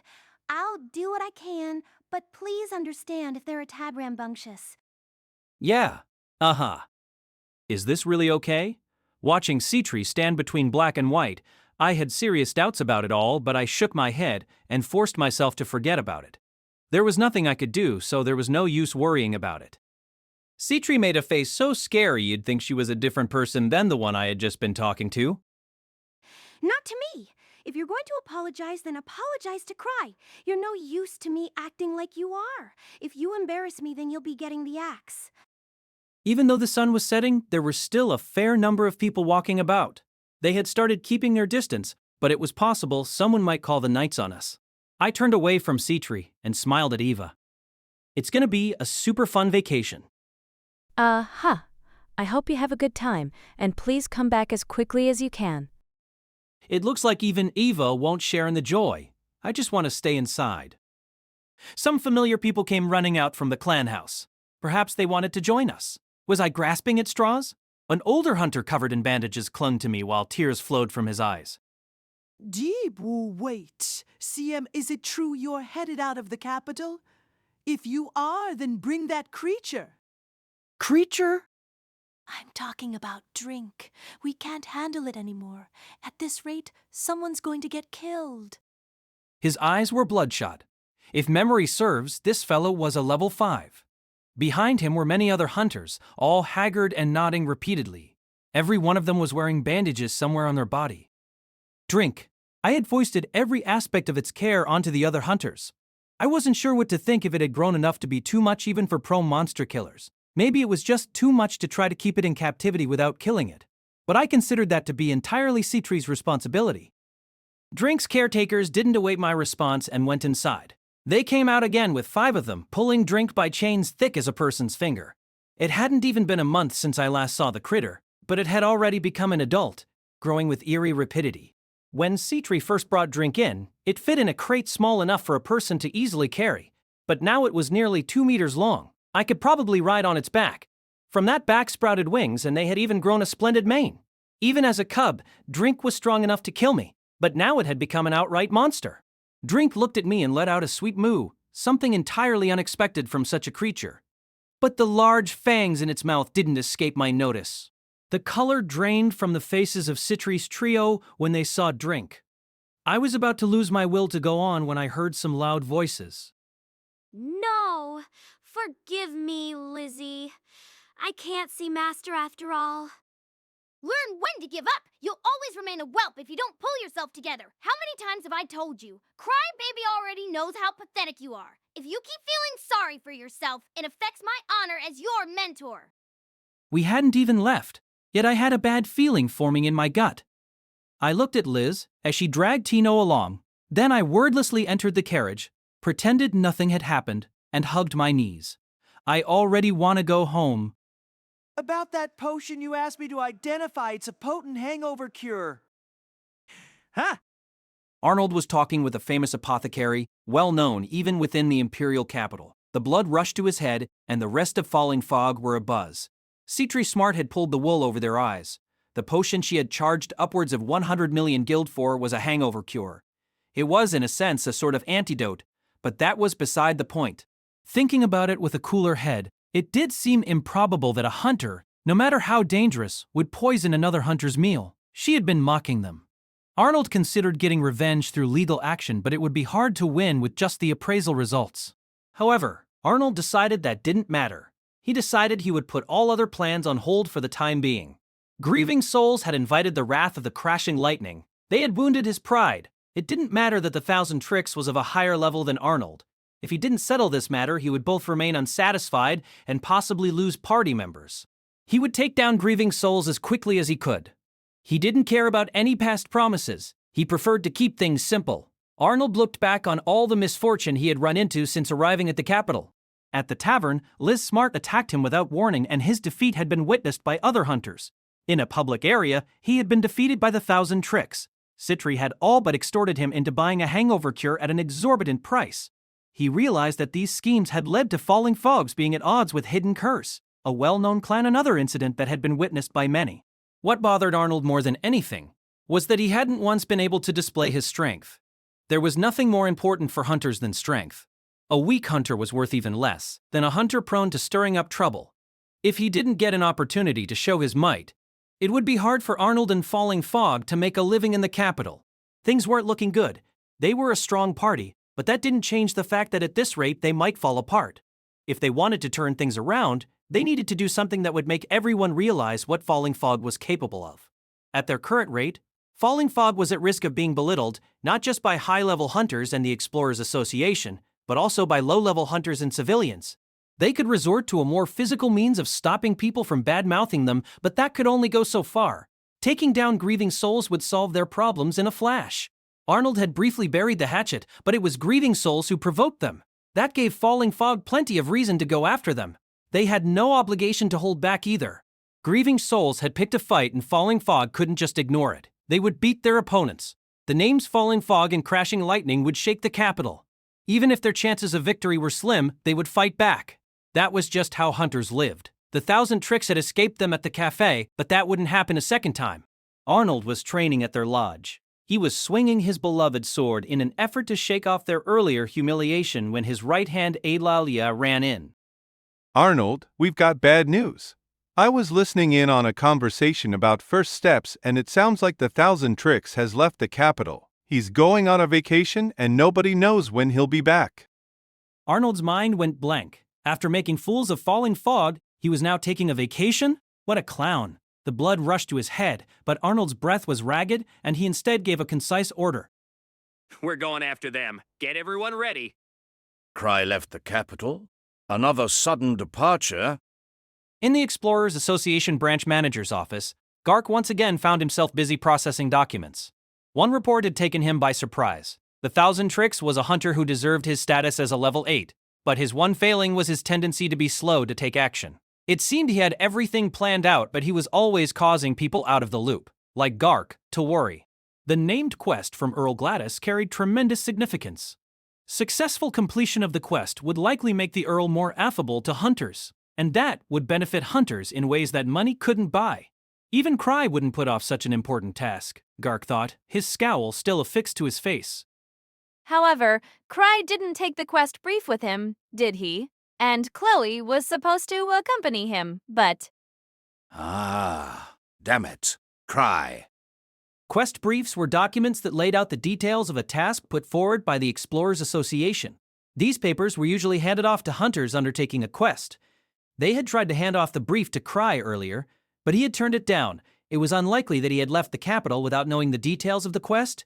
Krai Andrey wasn't that stupid, and he had on multiple previous occasions completed quests without looking at the brief, though how he managed this remained a mystery. Except, this quest was unlike any other. This named quest was a joint operation between Krai and the Earl's personal knights. The quest brief wasn't just to explain the nature of the quest, but also to act as proof of identity. The 1,000 Tricks was famous enough that perhaps he could get by without it, but not having the brief would make it harder to leave a good impression. That could be fatal when dealing with a client who already disliked hunters. Gark had figured things would go smoothly because Chloe would be accompanying them. However, Krai suddenly departed without bringing her along. Even though he had initially been quite open to the idea, with a grimace, Gark made up his mind to really let Krai have it the next time they met. Even Krai can prove to be clumsy at unexpected times. I hear, he said, he's going on a vacation. He's too damned free-spirited. Can't we do something about these habits of his? What kind of guy accepts a named quest from a noble and calls it a vacation? Even after a few years, Gark couldn't get used to the bizarre nature of Krai's behavior and results. He was certain Chloe hadn't been left behind on purpose. It seemed possible that Krai had simply forgotten about her. Gark held his hands against his throbbing skull. Have Chloe go after them, no matter what. She needs to rendezvous with them before they arrive in the Earl's domain. We can't leave a bad impression on old Gladys. But it'd be dangerous for her to go alone. Send some hunters along to protect her. Their pay can come out of Krai's. The voice had come from a large party. It consisted of 8 men and 2 carriages. Chloe looked wide-eyed at the tall giant standing firmly in the center of the group. It was the Crashing Lightning, Arnold Hale, along with everyone else who had been in the recent clash with the 1,000 Tricks. And Skiss, what rotten luck. I guess this sort of weather comes even in Zabrudia. They were near the gate, just barely managing to fit under a shelter with everyone else. Eulalia looked to the sky with disappointment. The sudden storm reminded him and his party members of their homeland Nebulanubes, the land of fogs, a place with a rainy season that went year-round. Judging by the winds and the volume of rain, this wasn't going to just blow over, it would probably go on all day.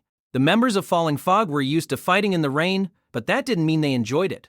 In the land of fog, storms were a hunter's worst enemy. Leaving town on a stormy night was something they wanted to avoid. In the past, it would often be during storms that the Thunder Dragon would attack Nebulanubes. To them, a sky shrouded in dark clouds was a bad omen. Arnold's expression was bitter, and if you knew where to look, extremely irritated. He was certain his nemesis had already left the capital. Arnold wanted to begin his pursuit as soon as possible, and he knew and the rest wouldn't hesitate to come with him. This wasn't just a matter of Arnold's pride, but of everyone in Falling Fog. The 1,000 Tricks' high level put some fear in them, but they were all united in their desire for revenge. However, pursuing a target in the rain was still tremendously difficult, so Arnold refrained from giving the order to go. They didn't know where the 1,000 Tricks was heading. They had sought out info, but all they learned was that he was going on a vacation. There were only so many towns that were connected directly to the capital by roads, but if they chose the wrong one, it would be too much time lost to recover. Furthermore, Falling Fog was 8 men spread across 2 carriages. With all their weapons and items, it would be a tight squeeze to put them all in one. Having so many in a party was good in a fight, but it also made them slow to get around. There's no way this will continue for months on end like it can in Nebulanubes. It might be best to rest a night and see what happens. Then at the same moment, he heard someone say the name of their nemesis. He turned around and saw a party of young hunters. A smile formed on his lips when he saw among them a familiar face. It was an employee of the Explorers Association. Chloe, he was pretty sure. She was the one who had delivered the declaration from the 1,000 Tricks. She seemed to remember them as well because her eyes widened.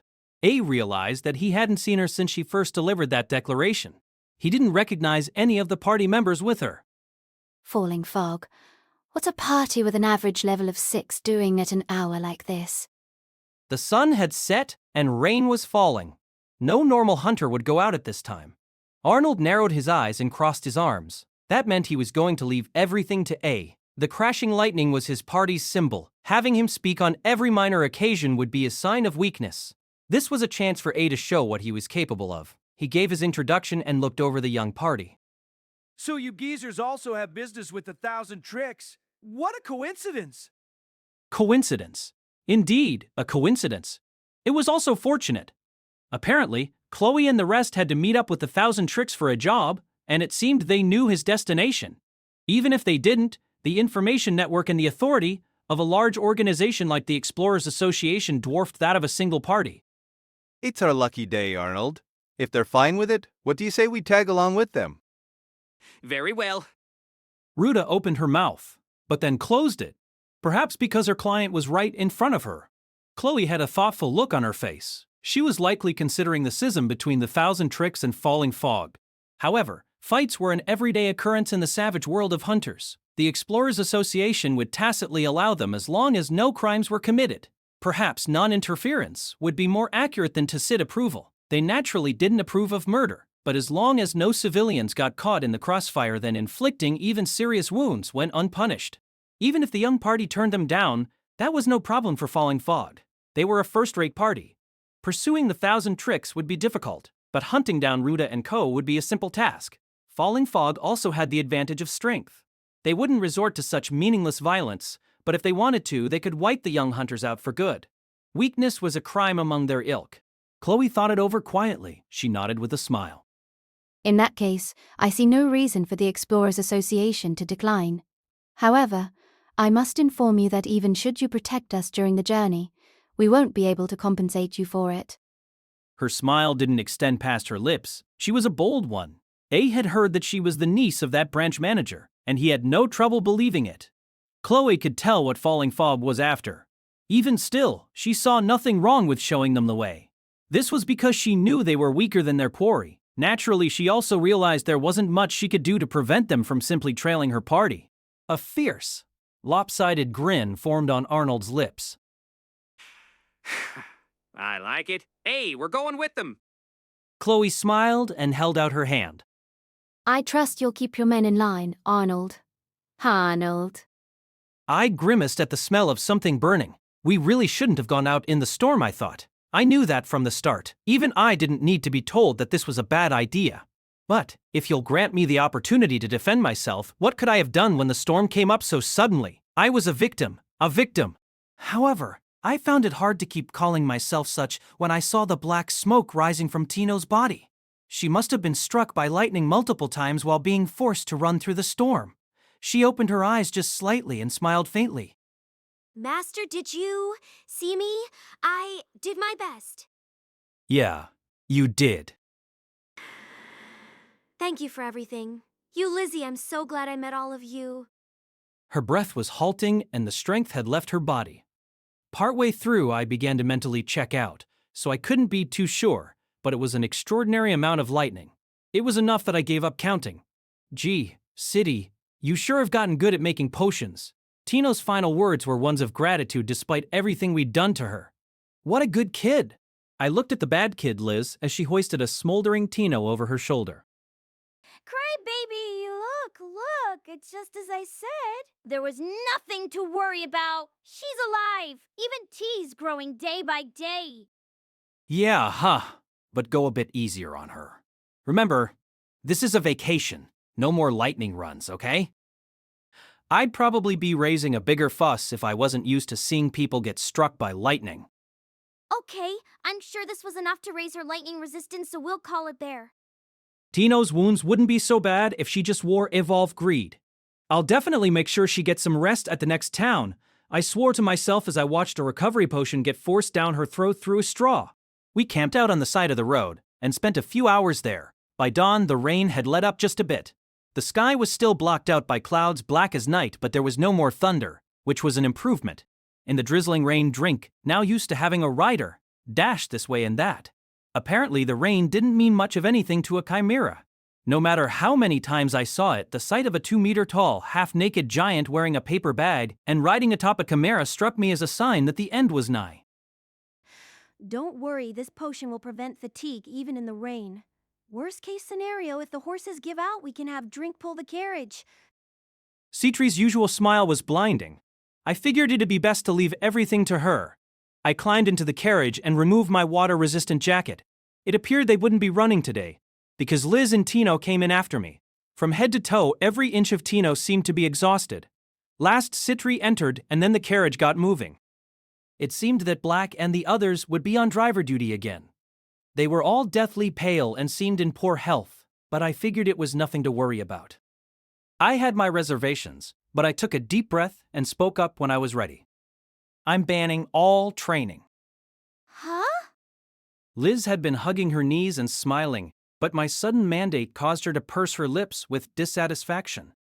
Looking back, my childhood friends had always been going full throttle. From when we weren't even hunters and still in our hometown, to when we had overcome many obstacles and made names for ourselves, I had never seen them ease up.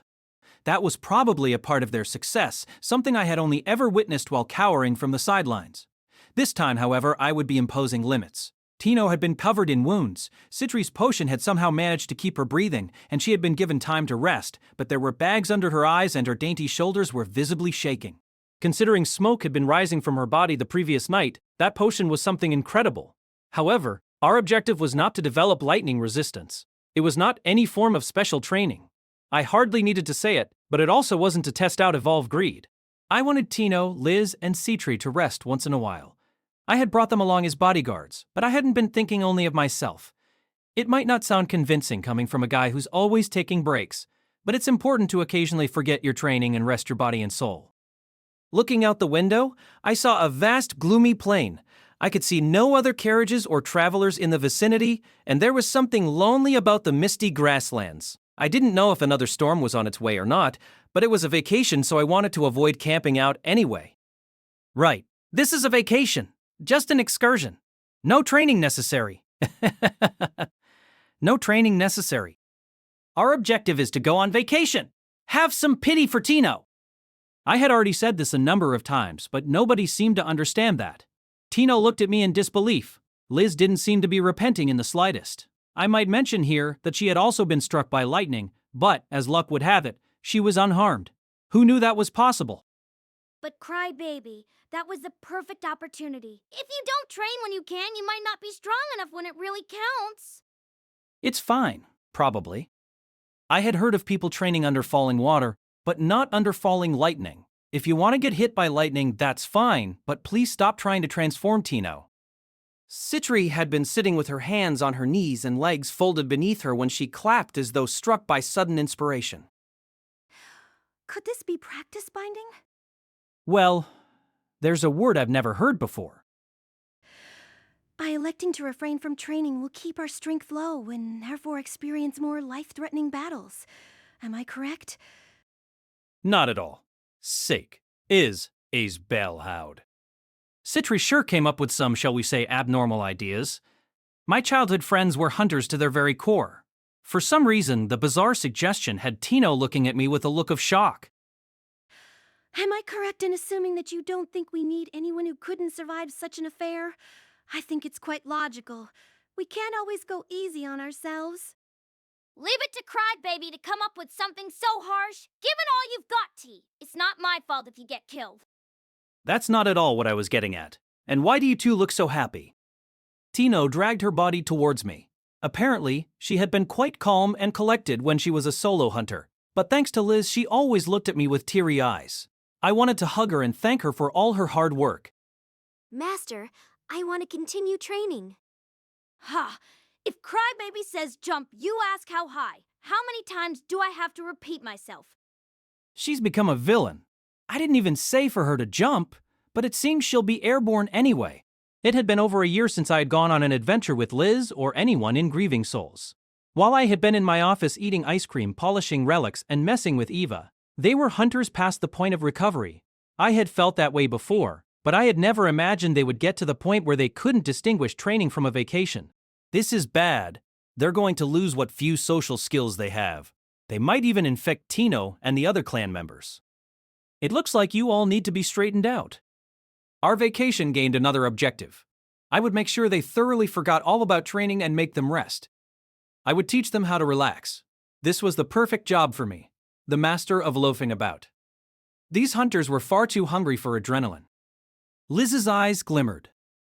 Nope, even if you look at me like that, I'll still stop you, no matter what. And isn't it a bit strange that you smiled when I mentioned straightening you out?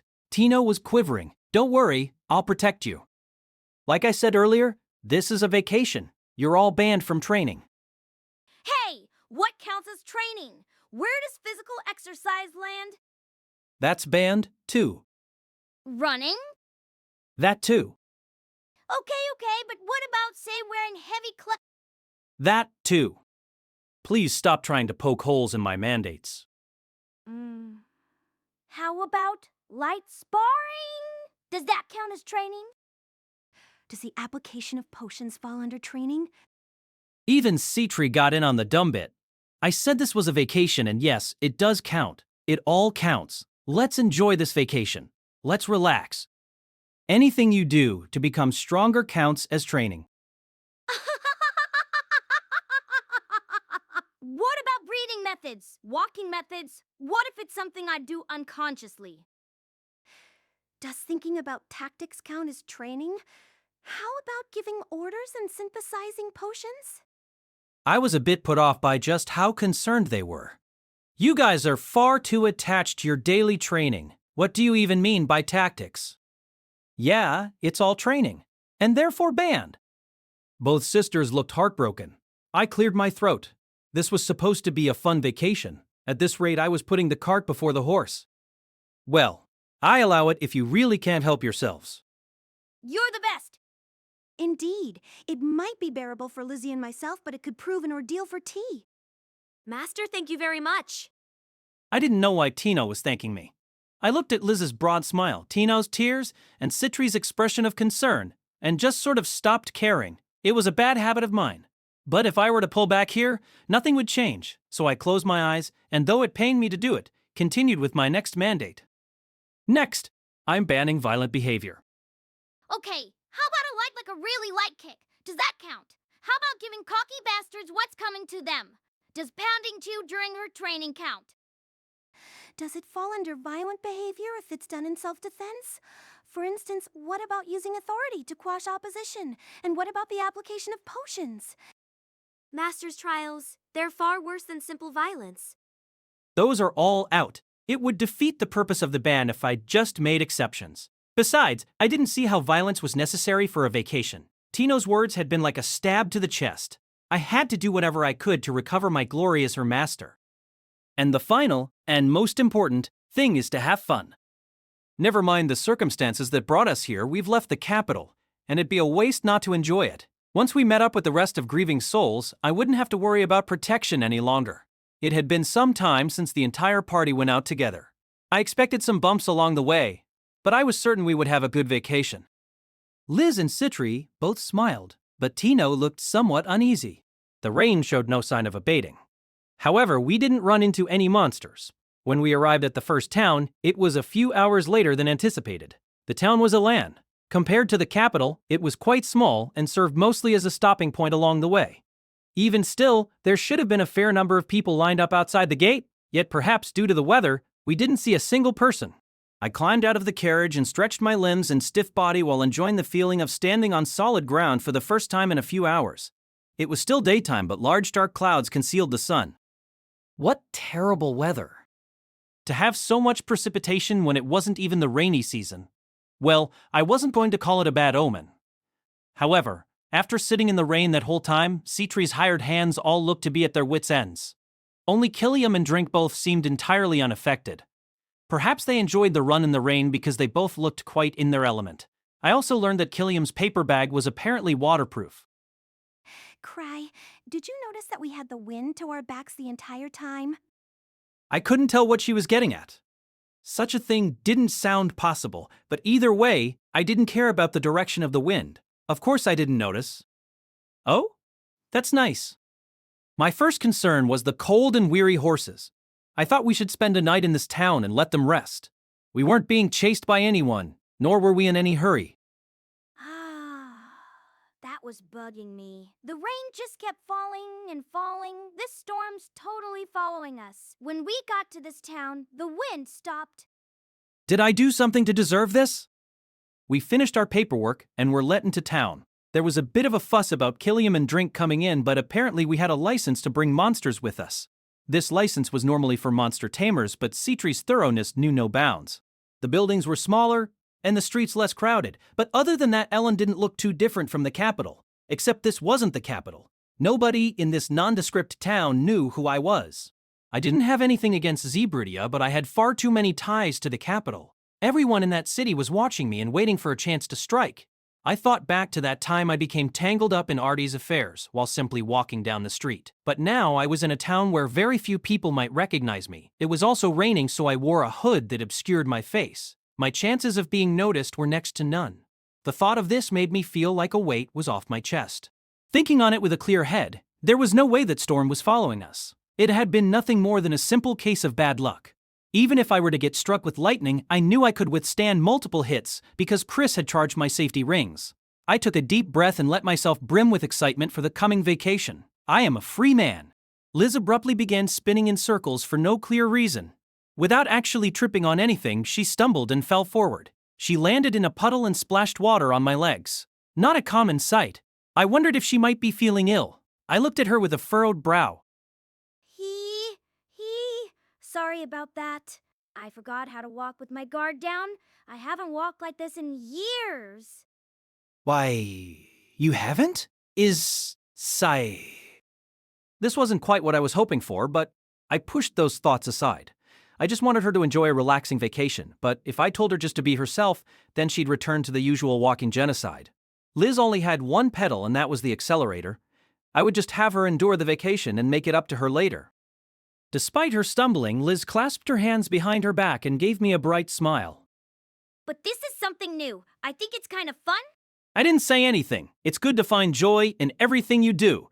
Maybe I should try to learn from her example. I was watching Killiam, who was breathing heavily and holding Drink's reins, when Citri and Tino returned from their errand. Citri's light pink eyes glimmered from beneath her hood. My apologies for the delay. Don't worry about it. Did you have an errand or something? I figured it must have been important if she ran off to take care of it while it was raining, and we still hadn't secured any lodging. My question had been an innocent one, but Citri held a hand over her mouth and looked bashful. No, I cut myself off from my information network. Huh? I had arranged so I would be contacted should something happen, but that goes against your orders, doesn't it? I also retracted any initial groundwork done regarding the landlord. I haven't been this defenseless in so long. It's a bit thrilling. This will be another good experience. Being unable to hold back was something you could consider to be both a strength and weakness of those sisters. I had wanted to seal off their arms. Their actions, not their eyes and ears, but it was hard to say that when I had given the order in the first place. Just act normally. Normally. You're not messing around, City. Hey, Cryby, maybe I should bind my legs or something? You don't need to bind your legs. This isn't a game where you give yourself handicaps. All I'm asking is that you spend some time at rest. It seemed only Tino understood the vacation. I glanced at her and saw that she was cowering behind Citri, but due to their differences in height, she couldn't conceal herself entirely. This came as something of a shock after the deference she had been showing the past few days. Maybe she still isn't over the incident with the mask. Don't worry, Tino. A relic is simply a tool, and with practice, you should be able to control it. Even if you lose control, Liz or Citri will stop you, so don't be afraid. Krai, what shall we do about lodgings? Since this is technically a vacation, I think we should find somewhere of an appropriate rank. Can we get lodgings without booking in advance? I bet there are tons of people stuck here due to the rain. I'm sure we can if we use your name. I wondered what value could be attached to a name like mine, but pondering that only made me sad. Within the capital, high-level hunters received preferential treatment. I rarely took advantage of this because doing so made me feel bad, but Citri had a point. Invoking my level might allow me to secure a room or two, but I couldn't do that. I was out on vacation because I was shirking my duties. Not gonna happen. We're on a trip right now. Think of it like this, we're not currently hunters. We wouldn't be taking quests, going to battle, or working. If someone on the street asked me if I was the Thousand Tricks, I planned to tell them they had the wrong guy. We wouldn't do any training either. That's what vacations were all about. That sounds very refreshing. What a wonderful idea. Even though I thought I was suggesting something dumb, Citri offered her approval without hesitation. You're gonna spoil like this. No, I should be apologizing. Somebody set me straight. We're gonna be hiding our true identities. That sounds so fun. It'll be like we're undercover. What do you think, T? I can't pretend to understand Master's true intentions. You've got to put more energy into it. Later we can brag to Luke about this. It was then that I made a terrible realization. There was nobody in this group who would offer me their opinion. If I fell into a hole, everyone here would fall down with me. I should have at least brought Eva. The right thing to do would be to just take responsibility for my actions and tread carefully, but I wouldn't be the only one affected by that. An indescribable sense of dread swept over me. I understood your intentions, Krai. Leave the arrangements to me.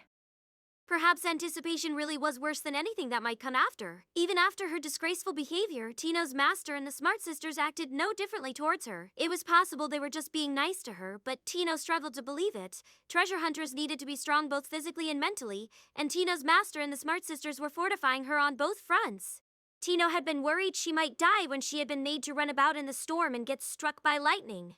However, seeing how nonchalant Liz and Citri had been, she was now only embarrassed at how much more she had to learn. Her master's words were worth more to her than any amount of gold, but they were also something to be feared. Every trial of his up until now had been a hellish barrage of adversities. But on the other hand, Tino was glad she had looked death in the eye and survived to tell the tale, and she trained daily with this sort of resolve. However, this current trial differed from any other so far. This was a training bind. She was supposed to put aside the skills she worked to the bone to develop and place herself in the position of someone weak. Initially, she failed to understand the point of this, but she figured it out by watching Lizzie and City. She didn't know what was going to happen on their vacation, but she could tell it wasn't going to be anything good. What might be a vacation to the capital's strongest level 8 would surely be a gauntlet to her. Now she would be going in defenseless to the sort of trials that she barely managed to complete with her life intact. She wouldn't be risking her life, she would be throwing it away. It was a trial unprecedented and perilous. Naturally, the Smart Sisters would have a better understanding of Krai's words than Tino, so why was there not a shadow of concern on their faces? It was beyond Tino's understanding. The two sisters weren't accustomed to leaving themselves defenseless, and it showed in their every movement, but Tino saw even that in an admirable light. Surely this must be the difference experience makes. Tino couldn't help to emulate them. It had become second nature for her to be aware of her surroundings, make no footfalls, and always be prepared for combat. To throw that away would be throwing away everything she built up until this point. The humiliation she had felt when Lizzie dragged her to the carriage had faded without a trace now that this new trial lay before her. This wasn't simple combat training, this was refinement of the soul. This was so that her soul might be as fluid and placed as water, that she might stay calm even in the worst of situations. Tino had been unable to quell the emotions inflated by that mask and secluded herself in her room after she had been overwhelmed by the shame that followed. For someone capable of such failures, this would be a trial far more grueling than being struck by lightning. Then she found herself floored when she recalled the usual demeanor of her master. She checked once more, and sure enough, he was defenseless. More so than even Lizzie or Citri. Not only that, she remembered that he was defenseless in any situation, no matter how dire. Just what sort of bold spirit was necessary to calmly expose oneself to danger so many times? Suddenly, her master turned towards her, and she corrected her posture. "I'm sorry that Liz forced you to come along." Think nothing of it, Master. But am I not a burden? Tino was still lacking. Not counting the 3 obvious sacrifices City had brought along, she was by far the weakest of the 4 people on the trip. She was short on experience, strength, everything. She probably even ranked below Killiam. But she had faith in her master to come to her aid, should she be faced with certain peril. She was worried that she might be a burden. She was both scared and nervous at the thought of this new trial. She had to fight these thoughts back when she asked if she was a burden, but her unerring master looked at her in surprise. "Of course not. I was hoping you would come with us. After all, Liz is always being so hard on you." His mellow smile caused Tino to shiver almost instinctively. She felt indebted to her master and she was very fond of him, but that didn't mean she was always happy to accept his strenuous trials. She saw only goodwill in his eyes, but that made him all the more terrifying. It was with perfectly good intentions that he inflicted his trials, that he brought her on this out-of-the-blue vacation and put her in mortal perilous. Once, he said he was going on a trip and ended up slaying a dragon. Another time, he said he was going flower viewing and arrived at the moment of a treasure vault's appearance. He lived by common sense quite different from Tino's. She had intended to not be so easily swayed, but that didn't pan out. Oh, Master, I'm so glad to hear that. A pleading tone entered her voices. I'm reaching my limits with Lizzie's training? Tino thought both her master and Lizzie to be incredible people. She didn't complain about their trials because they didn't just blindly assign them, they also participated. Lizzie was glad to do this, and Tino found that incredible. However, there was one thing she had to say, that it was all too much for her. Yeah. That's why I want you to spread your wings this time. How nice is that? T, you're getting a shot at redemption. Come on, try to look a bit happier about it. You're being rude to Krai Baby. Just what did her master want of her? As Tino wondered this, Liz's shrill voice seemed quite distant. Led by Citri, we spent about half an hour walking down back roads until we arrived at a cozy little house. It wasn't anything fancy, but it was far from shabby. There was no name plaque, and it was the sort of unremarkable building you'd forget the moment you look the other way. Walls lined the perimeter, and the metal gate was shut tightly. Citri pulled out a jingling bundle of dozens of similar-looking keys and didn't hesitate to select one before sliding it into the keyhole. I prepared this place because I was certain it would be useful to you one day. Look at you, stooping to lying just to earn points. Don't you have any pride? Oh, hush, Lizzie. It's not like you're being of any use. It's a base for emergencies. Nobody but me knows of its existence. If there's any place better for you to hide, then... I can't imagine it. A base or a vacation house? And you bought this, Citri? Indeed. You never know what might happen in this day and age. Just what in the world did you have in mind? This was far more than I would have expected. It was a small, sturdy house. There was even a garden. It didn't seem like she was renting it, which meant she must have put a fair amount of money into this. Even I had been considering changing our base of operations once we all retired, but Citri was operating on an entirely different level. You see, no matter how hard you try to avoid it, staying at a lodge will leave some form of trail. I wondered just what sort of pursuers she was anticipating. I had my doubts, but they just faded away when I saw Citri's effulgent smile. I was fine. I just needed to not do anything bad that might cause someone to come after me. If you'd like, I can prepare a new family register. I already have multiple on hand. No, it's fine. If you say so. Citri seemed a bit let down, but I wasn't going to change my family register all in the name of playing hooky. I wasn't even sure if that was legal. Hey, Krai Baby, does preparing a hideaway count as violence? If it doesn't, then this is way in Citri's favor. It doesn't count as violence, nor is it creating trouble for anyone. But it creates trouble for me? Does it count as training? It doesn't. It doesn't. It was then that I realized something. I didn't have much money. I didn't know how long this vacation might go on, so I needed to cut costs where I could. The house must have been long unused because it had that particular scent of an abandoned building. The rain gently tapped against the roof. My eyes wandered about the room. There was an entrance hall and a living room, a kitchen, bathroom, and 2 bedrooms, each with 2 beds. It didn't feel lived in, but it did have the bare minimum of necessary furnishings. The low ceiling made it a tight fit for Killiam, and Drink couldn't even enter the house. It stayed in the garden. It didn't seem like there would be enough space for Citri's hired hands, so she sent them somewhere else. 4 people was already plenty for a place this size. It wasn't luxurious, but it was perfectly livable. The amount of preparation made for a hideaway that might not even get used was a good glimpse into Citri's sense of perfectionism. Citri set her bag down and removed her hood. The house is stocked with food. It's all shelf-stable food, so you might find the taste wanting. Well, this isn't so bad. It's not what I had in mind, but it's a fine way to spend a vacation. Staying in a fancy lodge was nice, but there was something exciting about sleeping in a little house. This wouldn't have been possible if we had brought other clan members with us. Breaking from our daily norms wasn't so bad when it didn't involve peril. The word hideaway, except it wasn't really hidden, it was more of a vacation house, was a romantic one. There were also beds, and that made it leagues better than spending a night in the carriage.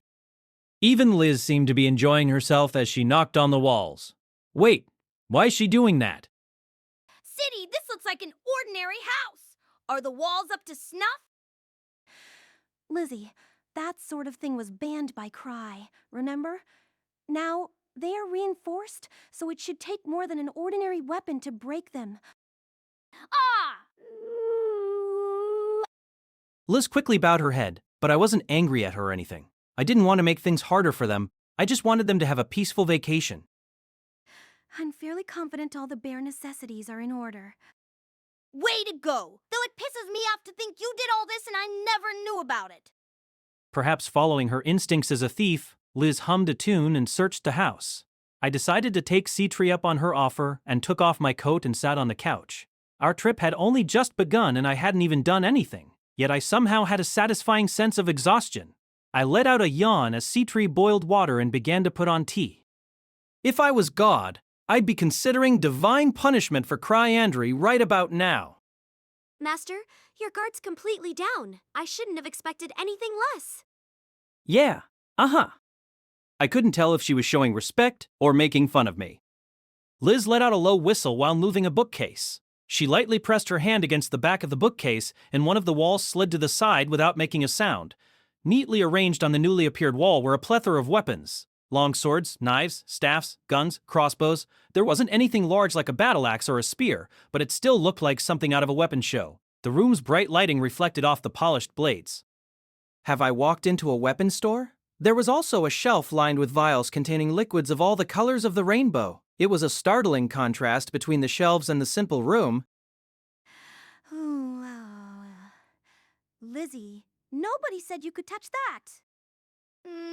What's this? A paralytic agent and a sleeping potion?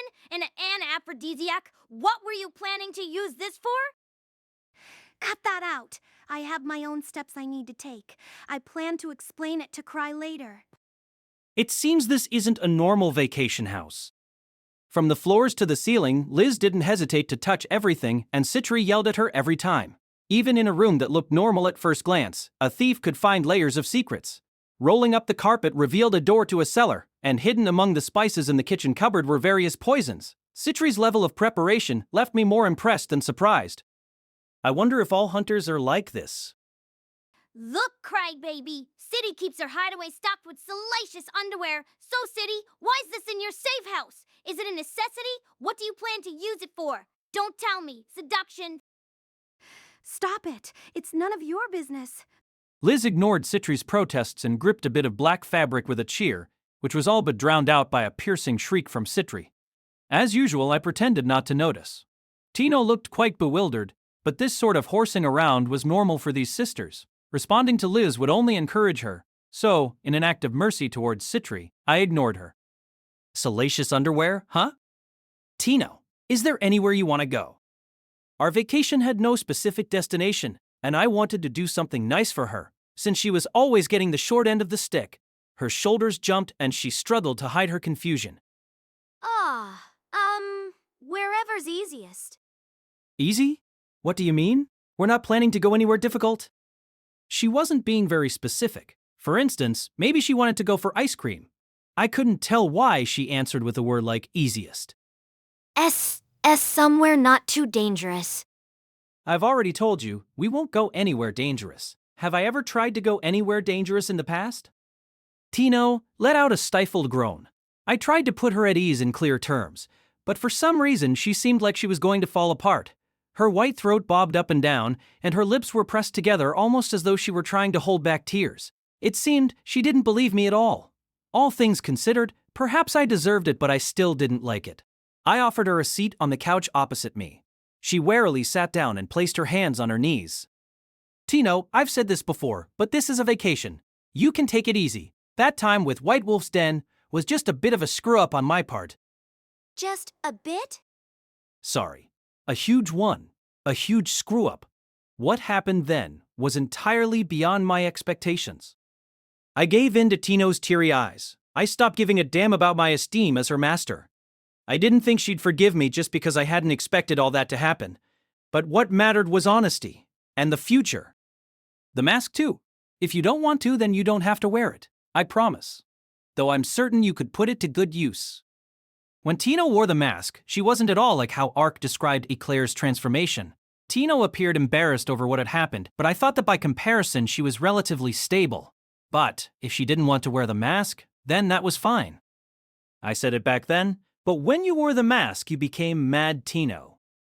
Her emotions had been boosted. Her sense of loyalty had amplified, and she became more assertive, that's all. It seemed I brought back bad memories because a shade of crimson tinged her cheeks. I thought that if I made her remember that event any more, then she would refuse to wear the mask ever again, so I returned our conversation to the initial subject. This time, there will be absolutely no danger. We won't even fight any battles. At least, you and I won't.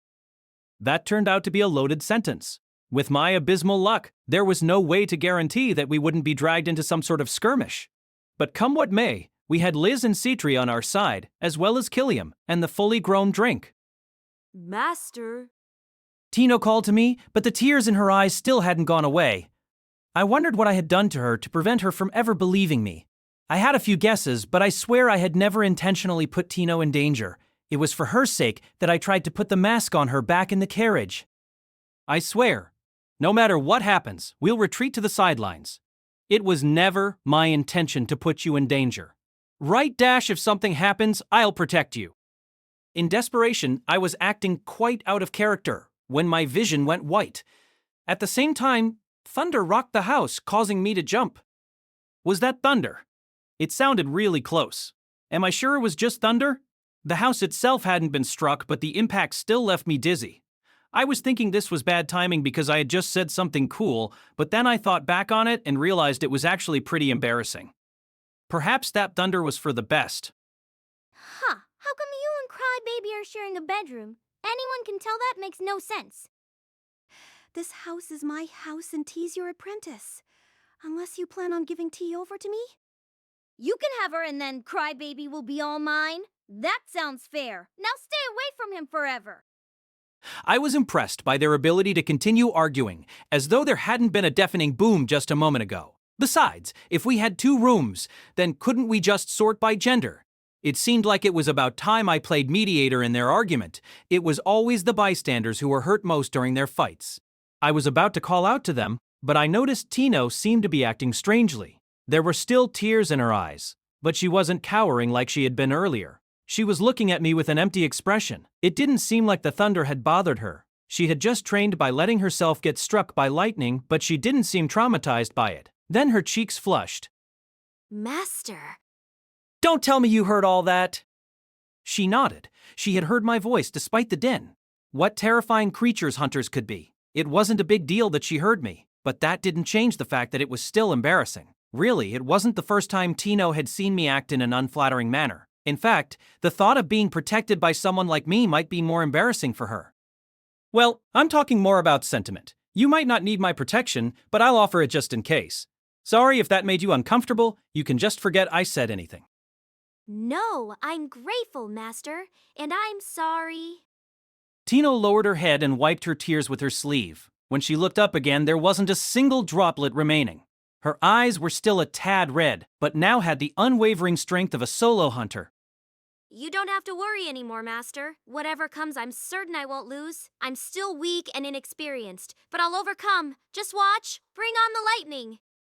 I didn't really get it, but she seemed pretty riled up.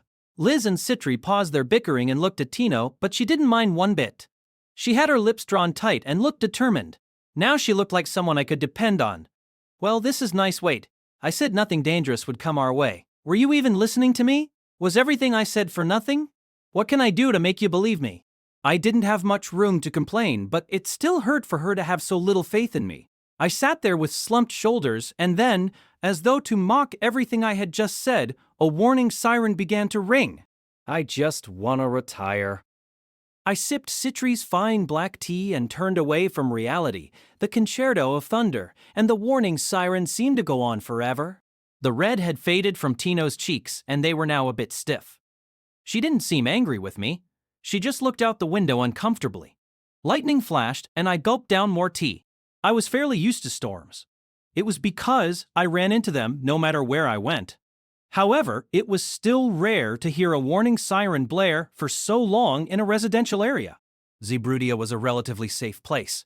Towns above a certain size were protected from monsters and criminals via knights dispatched by the country or the landlord. Aelin, of course, was no exception. In the Holy Land of treasure hunting, knight orders often had a former hunter or 2 in their ranks.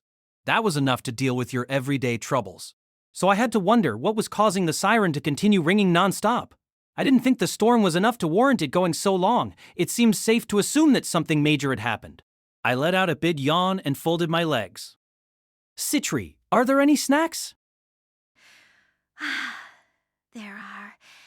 I have some chocolates I think you might like. Citri took a bowl and filled it with chocolates wrapped in shiny paper of all different colors. They seemed like an import from some industrious country. I did everything I could to ignore the siren and unwrap the chocolate. Master, are you sure about this? The siren? It's got nothing to do with me. Nobody had requested that I do anything, and even if they did, then I had the right to refuse. Maintaining order in a town wasn't even a hunter's main job. It was raiding treasure vaults. This was the domain of the knights. It was why they received taxpayers' money. I didn't want people coming to me with every little problem just because I was a level 8. Tina was fretting, so I beckoned her over and offered her an unwrapped chocolate. Don't worry, I anticipated this much. I promised no battles on this vacation, didn't I? I was used to getting wrapped up in accidents, and this wasn't the first time I had heard a siren. I knew the best thing to do in these situations was just to sit still. Usually someone would come along and resolve everything. Even among our clan, I was confident I was among the best at sitting still. Presumably, a first-rate hunter would hear the siren and rush to offer their assistance, but there was nothing I could do that would be of use. I'd just get in the way, so I stayed back. I'm sure there's someone in town more suited to the task than me. What? We're not gonna see what's up. We're not. Have you forgotten our objective, Liz? Objective? This is a vacation. A VACA tie-in. There was no way she could have forgotten after I had explained it so thoroughly. Her love for commotion just exceeded the bounds of any normal human being. I wasn't going to stumble after taking my first few steps outside the capital. If I went and stuck my neck into that mess, I might give myself away. If someone came to us and made a direct request, I would be obligated to respond as the clan master of First Steps, and that was something I needed to avoid. Citri, no one knows that we're here, right? But of course, I didn't even inform the Explorers Association. We registered at the town gate so that might tip someone off that we're here, but they still wouldn't know about this hideaway. Unlike me, Citri was no fool. It seemed I didn't have to worry about Tino being wrapped up in something after all. Let's not leave this house until things outside have settled down. Is there any food here? We have enough to comfortably last a month. For other resources... A whole month, huh? That's plenty. Actually, that's way more than plenty. Is Citri preparing to withstand a siege? Tino, I understand your concern. However, it's best to stay calm in these situations. I already said it, but we're not getting involved in any battles. This isn't our place. The siren will wind down soon enough, so take a seat. So you anticipated this as well, Master, didn't you? I didn't think Tina was the type to want to stick her neck into trouble no matter what. She looked at me with unfounded trust and sat down on the sofa. Yeah, Liz, you too. Take a seat. Absolutely nobody goes outside. The problem wasn't someone obedient like Tino, it was Liz. She was the one who wanted to stick her neck into trouble no matter what. She was the one who would immediately forget everything I had just said. She was the one who would fly into trouble like a broken spring toy. And for some reason, it was always my fault. Huh? Come on! She still did as I said and sat down next to me. I made sure to grab her wrist and hold tight. She squealed and pressed her body against me. I pacified her by running a hand through her hair. I was filled with a renewed determination to make sure this vacation went without incident. And then, I would brag to other clan members once we got home. Once that happened, Tino might once again have an iota of faith in me. It was impressive. The sort of thing you could expect from a level 7 hunter's leadership. They sped down the road in spite of the rain and darkness, two conditions most hunters preferred to avoid. It didn't show on her face, but Chloe was deeply impressed by the sight of falling fog fighting back nocturnal monsters like it was nothing. The rear guard, Scorching Whirlwind, didn't even get a chance to help out. They rarely even had to stop the carriage. From the start, she understood that Arnold wasn't weak, but now she understood why he was known as a champion. The rest of his party was quite adept as well. It was a stormy night. Visibility was minimal, yet they moved quietly and didn't let a single monster get close.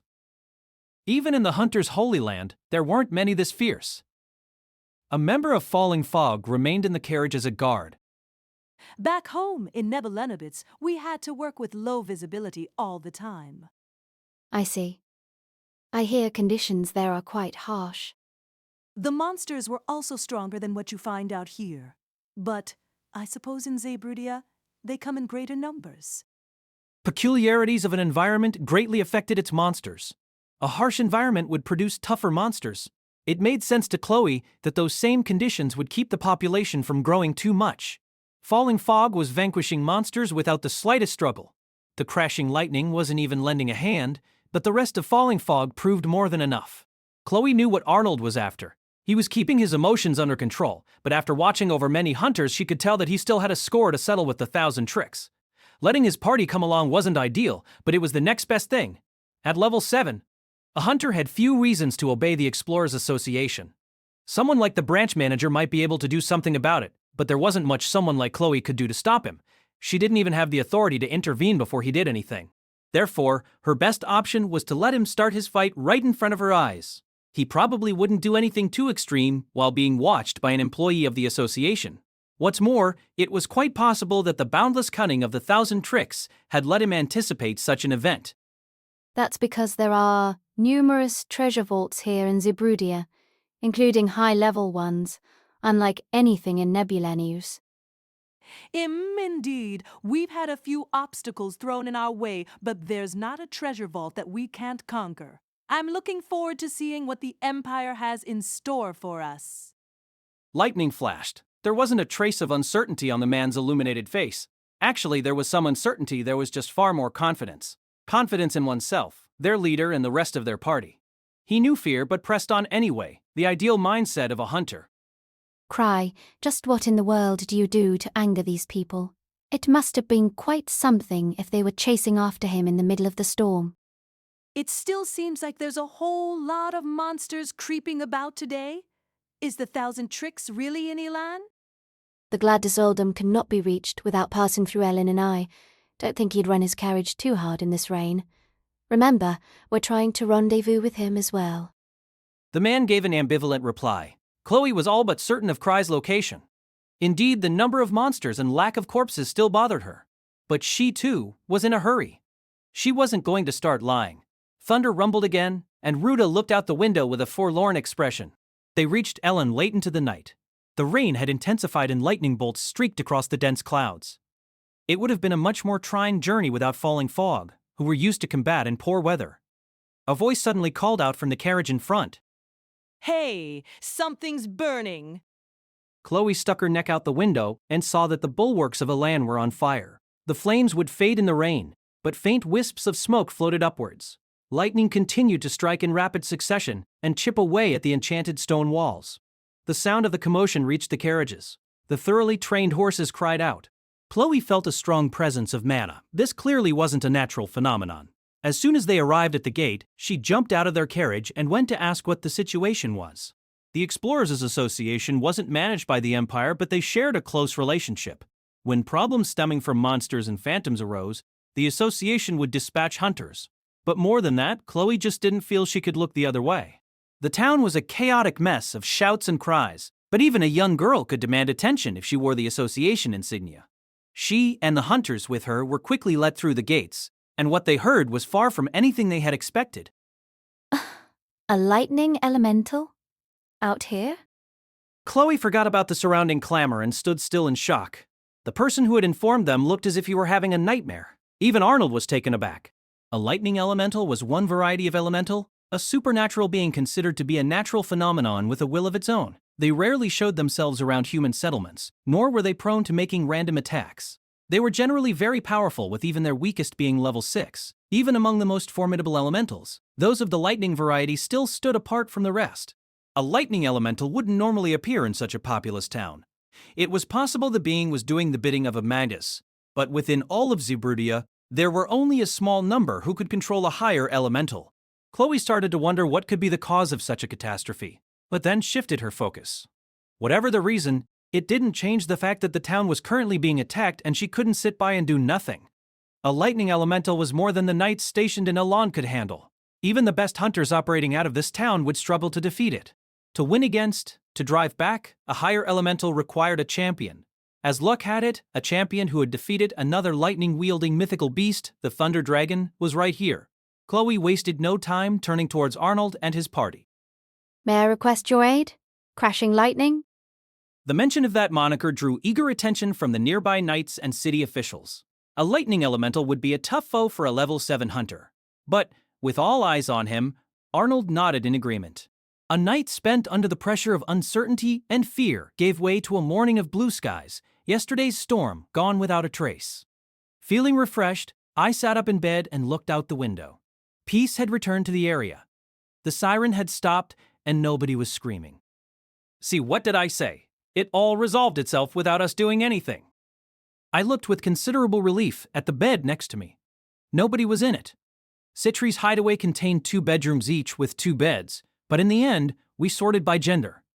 I didn't really care one way or another, but there would be discontent among the others, no matter who I shared a room with. I offered to sleep on the couch, but that got shot down too. Liz had a bad habit of sneaking into my bed, but with Citri around I didn't have to worry about that. Killiam, by the way, was outside. Apparently, it was built to operate even under harsh conditions. Being a magical creature put it on the same level as drink. I yawned and changed into the clothes. Citri had washed for me. The house was comfy enough that it felt like a waste to use it as a hideaway. There was a sizable bathroom, and with Citri's fine skills, even the provisions tasted good. You might even say it was more luxurious than an inn. The fatigue I had built up during the journey in the rain was now gone. I left the bedroom and entered the living room, where I was greeted by a Tino in casual wear. Good morning, Master. Morning! What happened? You've got bags under your eyes. I had slept quite well, but it didn't seem like the same could be said of Tino. She wasn't wobbling on her feet, and she sounded fine, but her face showed signs of deep exhaustion. Did you have trouble sleeping? Just a bit. I was supposed to sleep on the couch, but I was so worried about what was happening outside. It's all because I'm such a novice. Her enunciation was stiff. I wondered if she couldn't have borrowed a bed, but I remembered Liz wasn't the type to share her bed with her apprentice, and sharing with Citri seemed like a dangerous venture. Perhaps I should have given her situation more thought before going to bed. However, hunters were trained to be able to sleep any time and place. This was my strongest skill, and I didn't think the noise outside was all that bad. It's fine, Master. I'm a hunter. One night without sleep isn't enough to hinder me. Well, that's good. Tino wasn't a child. She understood what condition she was in better than anybody else. Depending on the situation outside, I had intended to stay inside, but it seemed what was out there had been resolved. We ate a breakfast prepared by Citri, got ready for the day, and departed the hideaway. With the abnormal figures of Killiam and Drink following us and our faces hidden by our hoods, we walked down the main street. Bits of conversation about yesterday made their way to our ears. The merchants, hunters, knights, townsfolk, everyone was gossiping about it. A lightning elemental. Why would a higher elemental appear out here? A lightning elemental? Ah! I wish I could have fought it. That was our chance to test our new resistance, right, T? Oh, yes. Lizzie? For some reason, Tino looked at me with misty eyes. It's just a coincidence. It was Liz who made her go through that training, and I was the one who stopped us from getting involved. And in the end, it got resolved without our involvement. Elementals were sentient clusters of energy, and were one of the most troublesome opponents a hunter could find themselves up against. They weren't always antagonistic to human beings, but they had strength and endurance far above even high-level hunters, and some possessed the might to bring a country to ruin. They were supernatural beings with the ability to manipulate natural phenomena, a trait that caused them to be conflated with gods in some parts of the world. Drawing upon the powers of elementals was a trick used by magi, but those were known as being among the most difficult spells. Typically, elementals resided in the wilderness. As Citri had said, it was rare for one to be found in a populated town, but it would explain the raging storm and the buzzing sound like that of a bee's nest. Perhaps the liquid lightning rod was too potent? It shouldn't have lasted so long. City muttered some extraordinary things, but I pretended not to hear. Luckily, nobody died from the elemental, and I didn't want to tell anyone about the potion anyway. But boy, was I glad I stopped Liz from getting involved. Elementals weren't something I wanted to deal with. I let out a sigh of relief and headed towards the town gate, only to find that the sturdy checkpoint had been turned to rubble. I stopped and stared. From scattered bricks, burnt craters, and splattered blood, I could tell how horrible it must have been last night. Most of the houses near the gates were also damaged badly. With the gates themselves gone, soldiers were running about trying to keep people in line. I was glad we ignored the siren. Even simple communication became challenging when fighting an elemental. I probably would have been turned to dust. I was just relieved the elemental had been vanquished, but Citri had a very different impression of things. For a lightning elemental to strike yet leave this much damage, someone must have put in quite the effort. Indeed, lightning elementals could fly, so gates did nothing to keep them out. Aelin was a fairly large town, but they weren't equipped with the type of soldiers who could drive off such a threat. One of the soldiers managing the crowd seemed to hear Citri. Quite right. We weren't at all prepared to handle a sudden assault from an elemental, but a high-level hunter happened to arrive on the scene, and he gave us a hand. It was a brutal fight, but the elemental was safely driven back. Thanks to that God-sent hunter, not very many people were hurt. A hunter who can fight off a lightning elemental. They must be someone incredible. Just who could it be? I'll have to thank them if we ever meet. A fierce showdown with a lightning elemental. It had been the worst night in Arnold's career as a hunter. The battle against the Thunder Dragon had been intense, but that was fought with thorough preparation and steely resolve. The battle with the elemental had occurred suddenly and without any prior information. Falling Fog hadn't even fought an elemental before. They didn't have insight about the creature. They weren't prepared. They even lacked raw strength. Their one stroke of luck was that it was a lightning elemental. In order to fight the Thunder Dragon, the members of Falling Fog had all built up lightning resistance. Even still, it was something of a miracle that they fought the elemental off before anyone was severely hurt. As thanks, they had been put up in the best lodge in town, but that wasn't much compensation for risking their lives in battle. In the spacious living room, they all sat still as corpses.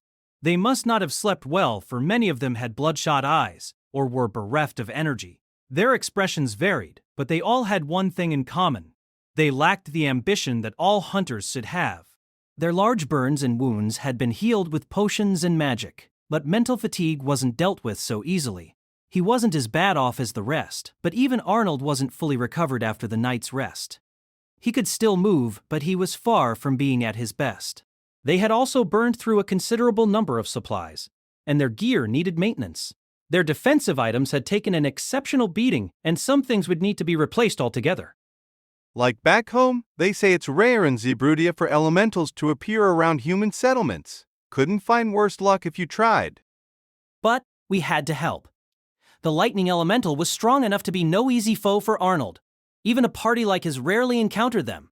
It had destroyed the bulwarks with a plethora of lightning bolts, and in a single attack, it incapacitated half the knights who had arrived. It flew at high speeds which prevented most arrows and magic attacks from landing.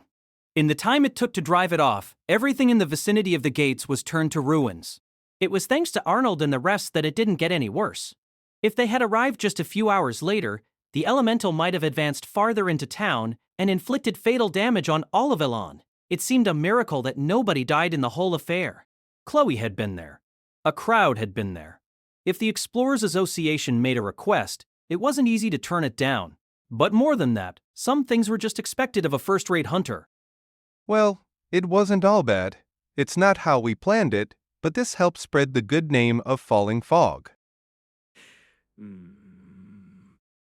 Let This Grieving Soul Retire by Chukikaj, cast by Artale Studio. If you are interested in creating your own audiobooks, please check out our website at artale.ai. Now, enjoy the story. Not only that, people know that we're enough to take on a higher elemental, and we did it without any major injuries. I'd mark this down as a success. Arnold snorted. Hunters needed to know how to stay positive. Elementals were like natural phenomena.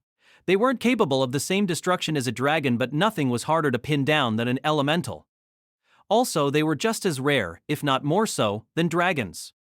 Lightning elementals were rare enough that you would need to search long and hard in the deep wilderness, far from any human habitations, in order to find one.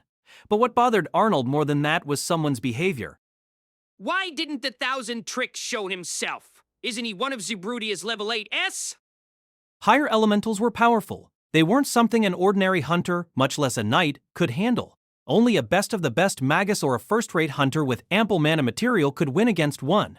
Such a person wouldn't reside in a place like Elin. If falling fog hadn't shown up, the townsfolk would have been helpless, and that's why Arnold couldn't fathom why Krai Andrey hadn't appeared during the chaos. The other members began to weigh in. Maybe he was scared of the elemental. We only managed to deal with it because of our experience with the Thunder Dragon. It seems they also neglected to stop by the Explorers Association, could they have not noticed the elemental. But how could they not hear the siren? Going off their reputation, you'd think they'd take care of the elemental immediately. A appeared deep in thought. He knew of the accomplishments of Grieving Souls and the 1,000 Tricks. Based on their history, he could imagine them. Heroic, but also discerning, laying waste to hordes of phantoms, conquering treasure vaults, taking on difficult quests, a model for all hunters. Considering he had held back falling fog with a single spell, it was hard to think the 1,000 Tricks would shy away from a lightning elemental. More than anything, he couldn't imagine that man with his constant vague smile panicking in the face of a lightning elemental. The rest of Falling Fog continued to voice their thoughts, and Aid nodded. He had reached his conclusion. We don't know exactly where he is, but his name's in the entry register, so we can be sure he's in town. Chloe's also searching for him. Remember, this is a small place compared to the capital. He won't be able to hide for long. Arnold remained silent. A was right. From the start, they had the advantage in this chase. It wasn't as though Falling Fog was particularly skilled in hunting down people, but their quarry wasn't running in the first place. Even if it was a coincidence, they also had Chloe to guide them, and she knew where the 1,000 Tricks was headed. It was only a matter of time before they caught up. Arnold fought back his body's fatigue and looked over his party members. Replenish our supplies and get ready for combat. I've asked the sentries to stop the 1,000 Tricks if he leaves. If he tries to make his departure, we'll know. The mayor of Aelin wants to congratulate us on our victory. What should we say? We don't have time to accept congratulations. Very true. Normally, it would be the right thing to accept, but Arnold and the rest had something that took precedence over everything else. How about equipment repairs? It'll take time and it won't even be possible in a small town like this. Luckily, our weapons aren't too worse for wear. It'll be a downgrade, but maybe we should just replace our armor if it's broken? Very well. Our weapons will be enough. We won't need the same defenses that we needed for the elemental. After all, Arnold's offense made for a better defense than most armor. The 1,000 Tricks is right in front of us. Once we crush him, we'll have a good long rest. A gave his usual light nod. I couldn't sleep at all. Me neither. Ruta had just recently attained level 4. For her, last night's battle against the lightning elemental was even more trying than her experience at White Wolf's Den. She and the other intermediate hunters had naturally been assigned support roles and didn't directly engage the elemental. However, a simple brush against the being was enough to knock one of them out, so they ended up putting a tremendous strain on their bodies through all their running about. The rest of Scorching Whirlwind all looked quite awful as they lumbered out of their rooms. I knew we shouldn't have accepted this quest. Ruta thought back to something Tino had once said. Master is God. Master won't turn his back on trouble or those in need. If you follow trouble to its source, you'll also find Master. Do you understand? At the time, Ruta hadn't understood. But under the current circumstances, it seemed like maybe Tino really had been serious. After all, a lightning elemental was a godlike being that rarely appeared in areas populated by humans. She figured if she ever ran into one, then it would be in the distant future. And he didn't make an appearance. Yep. In all likelihood, Ruta and Gilbert had the same thing on their minds. In White Wolf's Den, Krai hadn't appeared until they were certain they were done for. Now they had Falling Fog for an ally, but the circumstances were otherwise startlingly similar. The 1,000 Trials, these were called. Ruta wanted to believe even Krai wouldn't expose civilians to danger, but back then he had been more than willing to put hers and the other hunters' lives at risk. Master is a god. Those words reverberated in the back of Ruta's mind, but she knew that the gods of myth were mostly scoundrels, who thought little for the lives of weak humans. That's right, I heard Tino's accompanying Krai on his trip. I wonder if it's going well for her. Ow, wonder how the old man's doing. I wish we had brought him with us. He probably wouldn't have been too happy about it, though. Ruta let out a sigh as she thought back on Greg, the one member who had managed to avoid getting caught up in this. What? He's already left. Arnold looked tense. Indeed. I looked into it, and it seems he departed shortly after dawn. Just after dawn? Why would he leave so early? A furrowed his brow. Ruta and the rest looked dumbfounded. I don't know. There's no indication he stopped by the local branch of the Explorers Association. The lightning elemental had been driven off just before daybreak. Just in case, they had stayed on alert and moved to a better spot to treat their wounds after dawn. After all that, Chloe asked the sentry to detain the 1,000 tricks if he tried to leave. It seemed that Krai had already left by the time she had made her request. She couldn't blame the sentry for not knowing that she was too late. Everyone had been busy dealing with the chaos caused by the elemental, and the hunters hadn't been the only combatants. The revelation had taken Chloe quite by surprise. Even if Krai was in a hurry, she still couldn't understand why he would leave just after dawn. Hunters were skilled at picking up signs of danger and disaster. She couldn't imagine how a high-level hunter could not show interest in the uproar caused by the elemental's attack. More than that, it was bizarre that he hadn't shown up during the battle itself.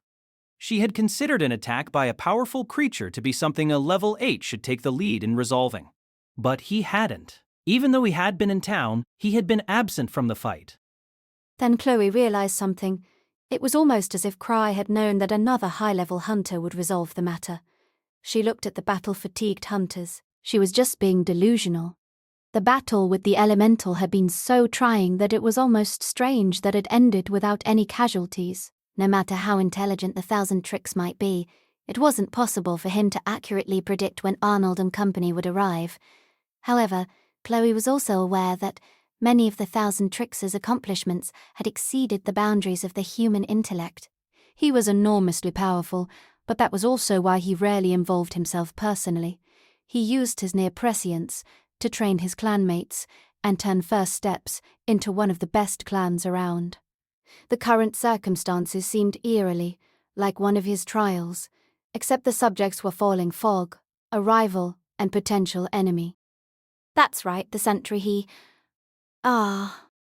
It was all so confusing to Chloe. Thus the words slipped out, unbidden. What is it? Darn. I did this before, and now I've done it again. She had been quick to stop herself, but not quick enough. Arnold gave her an imposing look. What she heard from the sentry was likely to further Arnold's rage, and maintaining peaceful relations between hunters was another duty of the Explorers Association. Now, Chloe, I don't take you for the type of girl who would tell a lie. Out with it. Out with it. She felt her face grow red. A half-hearted lie wouldn't work on a high-level hunter. Not to mention, Arnold probably already had a good idea of what the sentry had said. He's impressed. What? Once more! Why does Krai have to always be so inflammatory? Grieving souls had previously exterminated all sorts of elementals. Even without their full retinue, they should have been able to take on a lightning elemental. They should have appeared when the siren rang. He said he's very impressed. The fact that we managed to drive off the elemental without any casualties was really something special. Arnold's face contorted. His demonic visage elicited a small yelp from Ruta. What Krai said was blatantly condescending. It wasn't immediately insulting, but his intent was obvious under the circumstances. Wherever in town he was, it would have been impossible for him to not notice the siren, but he had ignored it and then offered his praise to Arnold. It wasn't hard to guess what the meaning of this might be.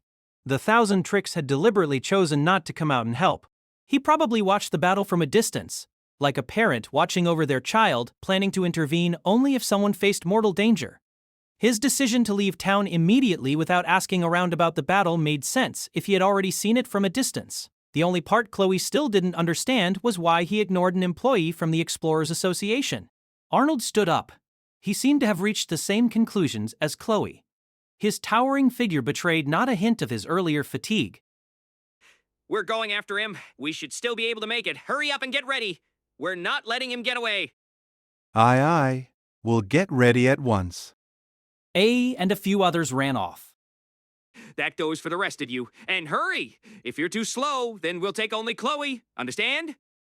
A vein bulged on Arnold's forehead. His skin prickled. During the fight with the elemental, he had fought like a demon, but now he truly looked the part. Chloe had seen the faces of many hunters, but never one this angry. Not even she could bring herself to smile or say anything in defense of the 1,000 tricks. Very well. Let's hurry, everyone. On this route, his next stop should be Gula. A beast and a fist fighter. Running away wouldn't be difficult. Schwartz deflected an attack from the beast's tail and fell back. The two attackers didn't get any closer. They were eating the corpses, almost as if to say they already had what they came for. And so the orc fort was decimated before it could ever attack the town of Gula. The first thing she noticed was the repugnant scent. It was well into the night, and Chloe and her companions were stopping to rest on the road to Gula. They wanted to avoid traveling at night as much as they could afford to. It was only common sense among hunters. They had been in a hurry, and the tough equine monsters pulling Chloe and Scorching Whirlwind's carriage had reached their limit. Falling Fog, on the other hand, seemed to have energy to spare. Even still, they hadn't stopped to set up camp, only to take a brief rest. Arnold was clearly willing to do whatever it took to catch his prey. They built a roaring fire and sat around it. This was something most monsters wouldn't get close to. Even the least intelligent of them could still sense danger from a concentration of mana material. The sight of hunters sitting around a fire and passing the time by sharing tales of adventure was exactly how Chloe had always pictured it. Naturally, she shared a story about the 1,000 tricks. Treasure hunters valued their pride. Fights between them were inevitable, but the Explorers Association did what they could to lessen the resulting damage. She figured Falling Fog's anger might subside a tad if they knew of Krai's accomplishments. He had resolved a number of incidents, slain fiends that had killed champions, and was feared by his contemporaries. His name struck fear in the hearts of criminals. Some had even turned themselves in simply because it was rumored that the 1,000 tricks was after them. He was a mysterious hunter who rarely took quests or showed up at association branches, and nobody knew what it was that he did instead. Chloe tried to tell her stories in a way that wouldn't agitate Arnold, but he still looked displeased. However, he could be calculating when the time called for it and probably didn't stop her because her tales contained useful information. He rarely accepts quests. What does he do instead? We don't infringe upon Hunter's privacy. However, there are rumors of him training his clanmates. You mean those 1,000 trials? Total nonsense. Treasure hunting was something that required constant self-improvement. Hunters didn't have time to do things like take on apprentices. The only people who taught the trade were those who retired from it. However, plenty of people had taken on the 1,000 trials, even people from outside First Steps. The bitter expressions worn by Ruta and Gilbert were likely due to their experience at White Wolf's Den. Even though it wasn't the sort of thing the association would permit, there was something Chloe was trying not to think about too much. It was within the realm of possibility that the troubles with the lightning elemental in Elon were incited for reasons similar to that of the White Wolf's Den incident. You mean it's possible the 1,000 tricks might have been manipulating that elemental? What? Not at all. He's not a criminal. If you say so. A sudden wind swept over them. Arnold stood up. The members of Scorching Whirlwind all gripped their weapons and checked their surroundings. The wind was warm and carried a repulsive stench. It was a common scent, even at the Explorers Association. The smell of a beast. What's that stench? Damn, I've got a bad feeling about this. A thief, looked in the direction of the wind and narrowed his eyes. This was a scent more common to closed rooms than the open plains. It's the scent of an excited beast, and it's getting closer. The members of Scorching Whirlwind wore tense expressions. Chloe remembered something she had heard in Ellen. Apparently, Gula was busy figuring out how to deal with a pack of orcs. The monsters had built a fort near the town, and quite a number of them were inhabiting it. Gula is still some distance away. There's no reason orcs holed up in a fort would come all the way out here, she thought, but she immediately found her expectations betrayed. It's a pack of orcs. There's a ton of them, and they're coming straight for us. There's nowhere to run. A black wave moved across the moonlit road. Chloe drew her weapon. It was a short sword her uncle had given her, and the light of the fire reflected off it.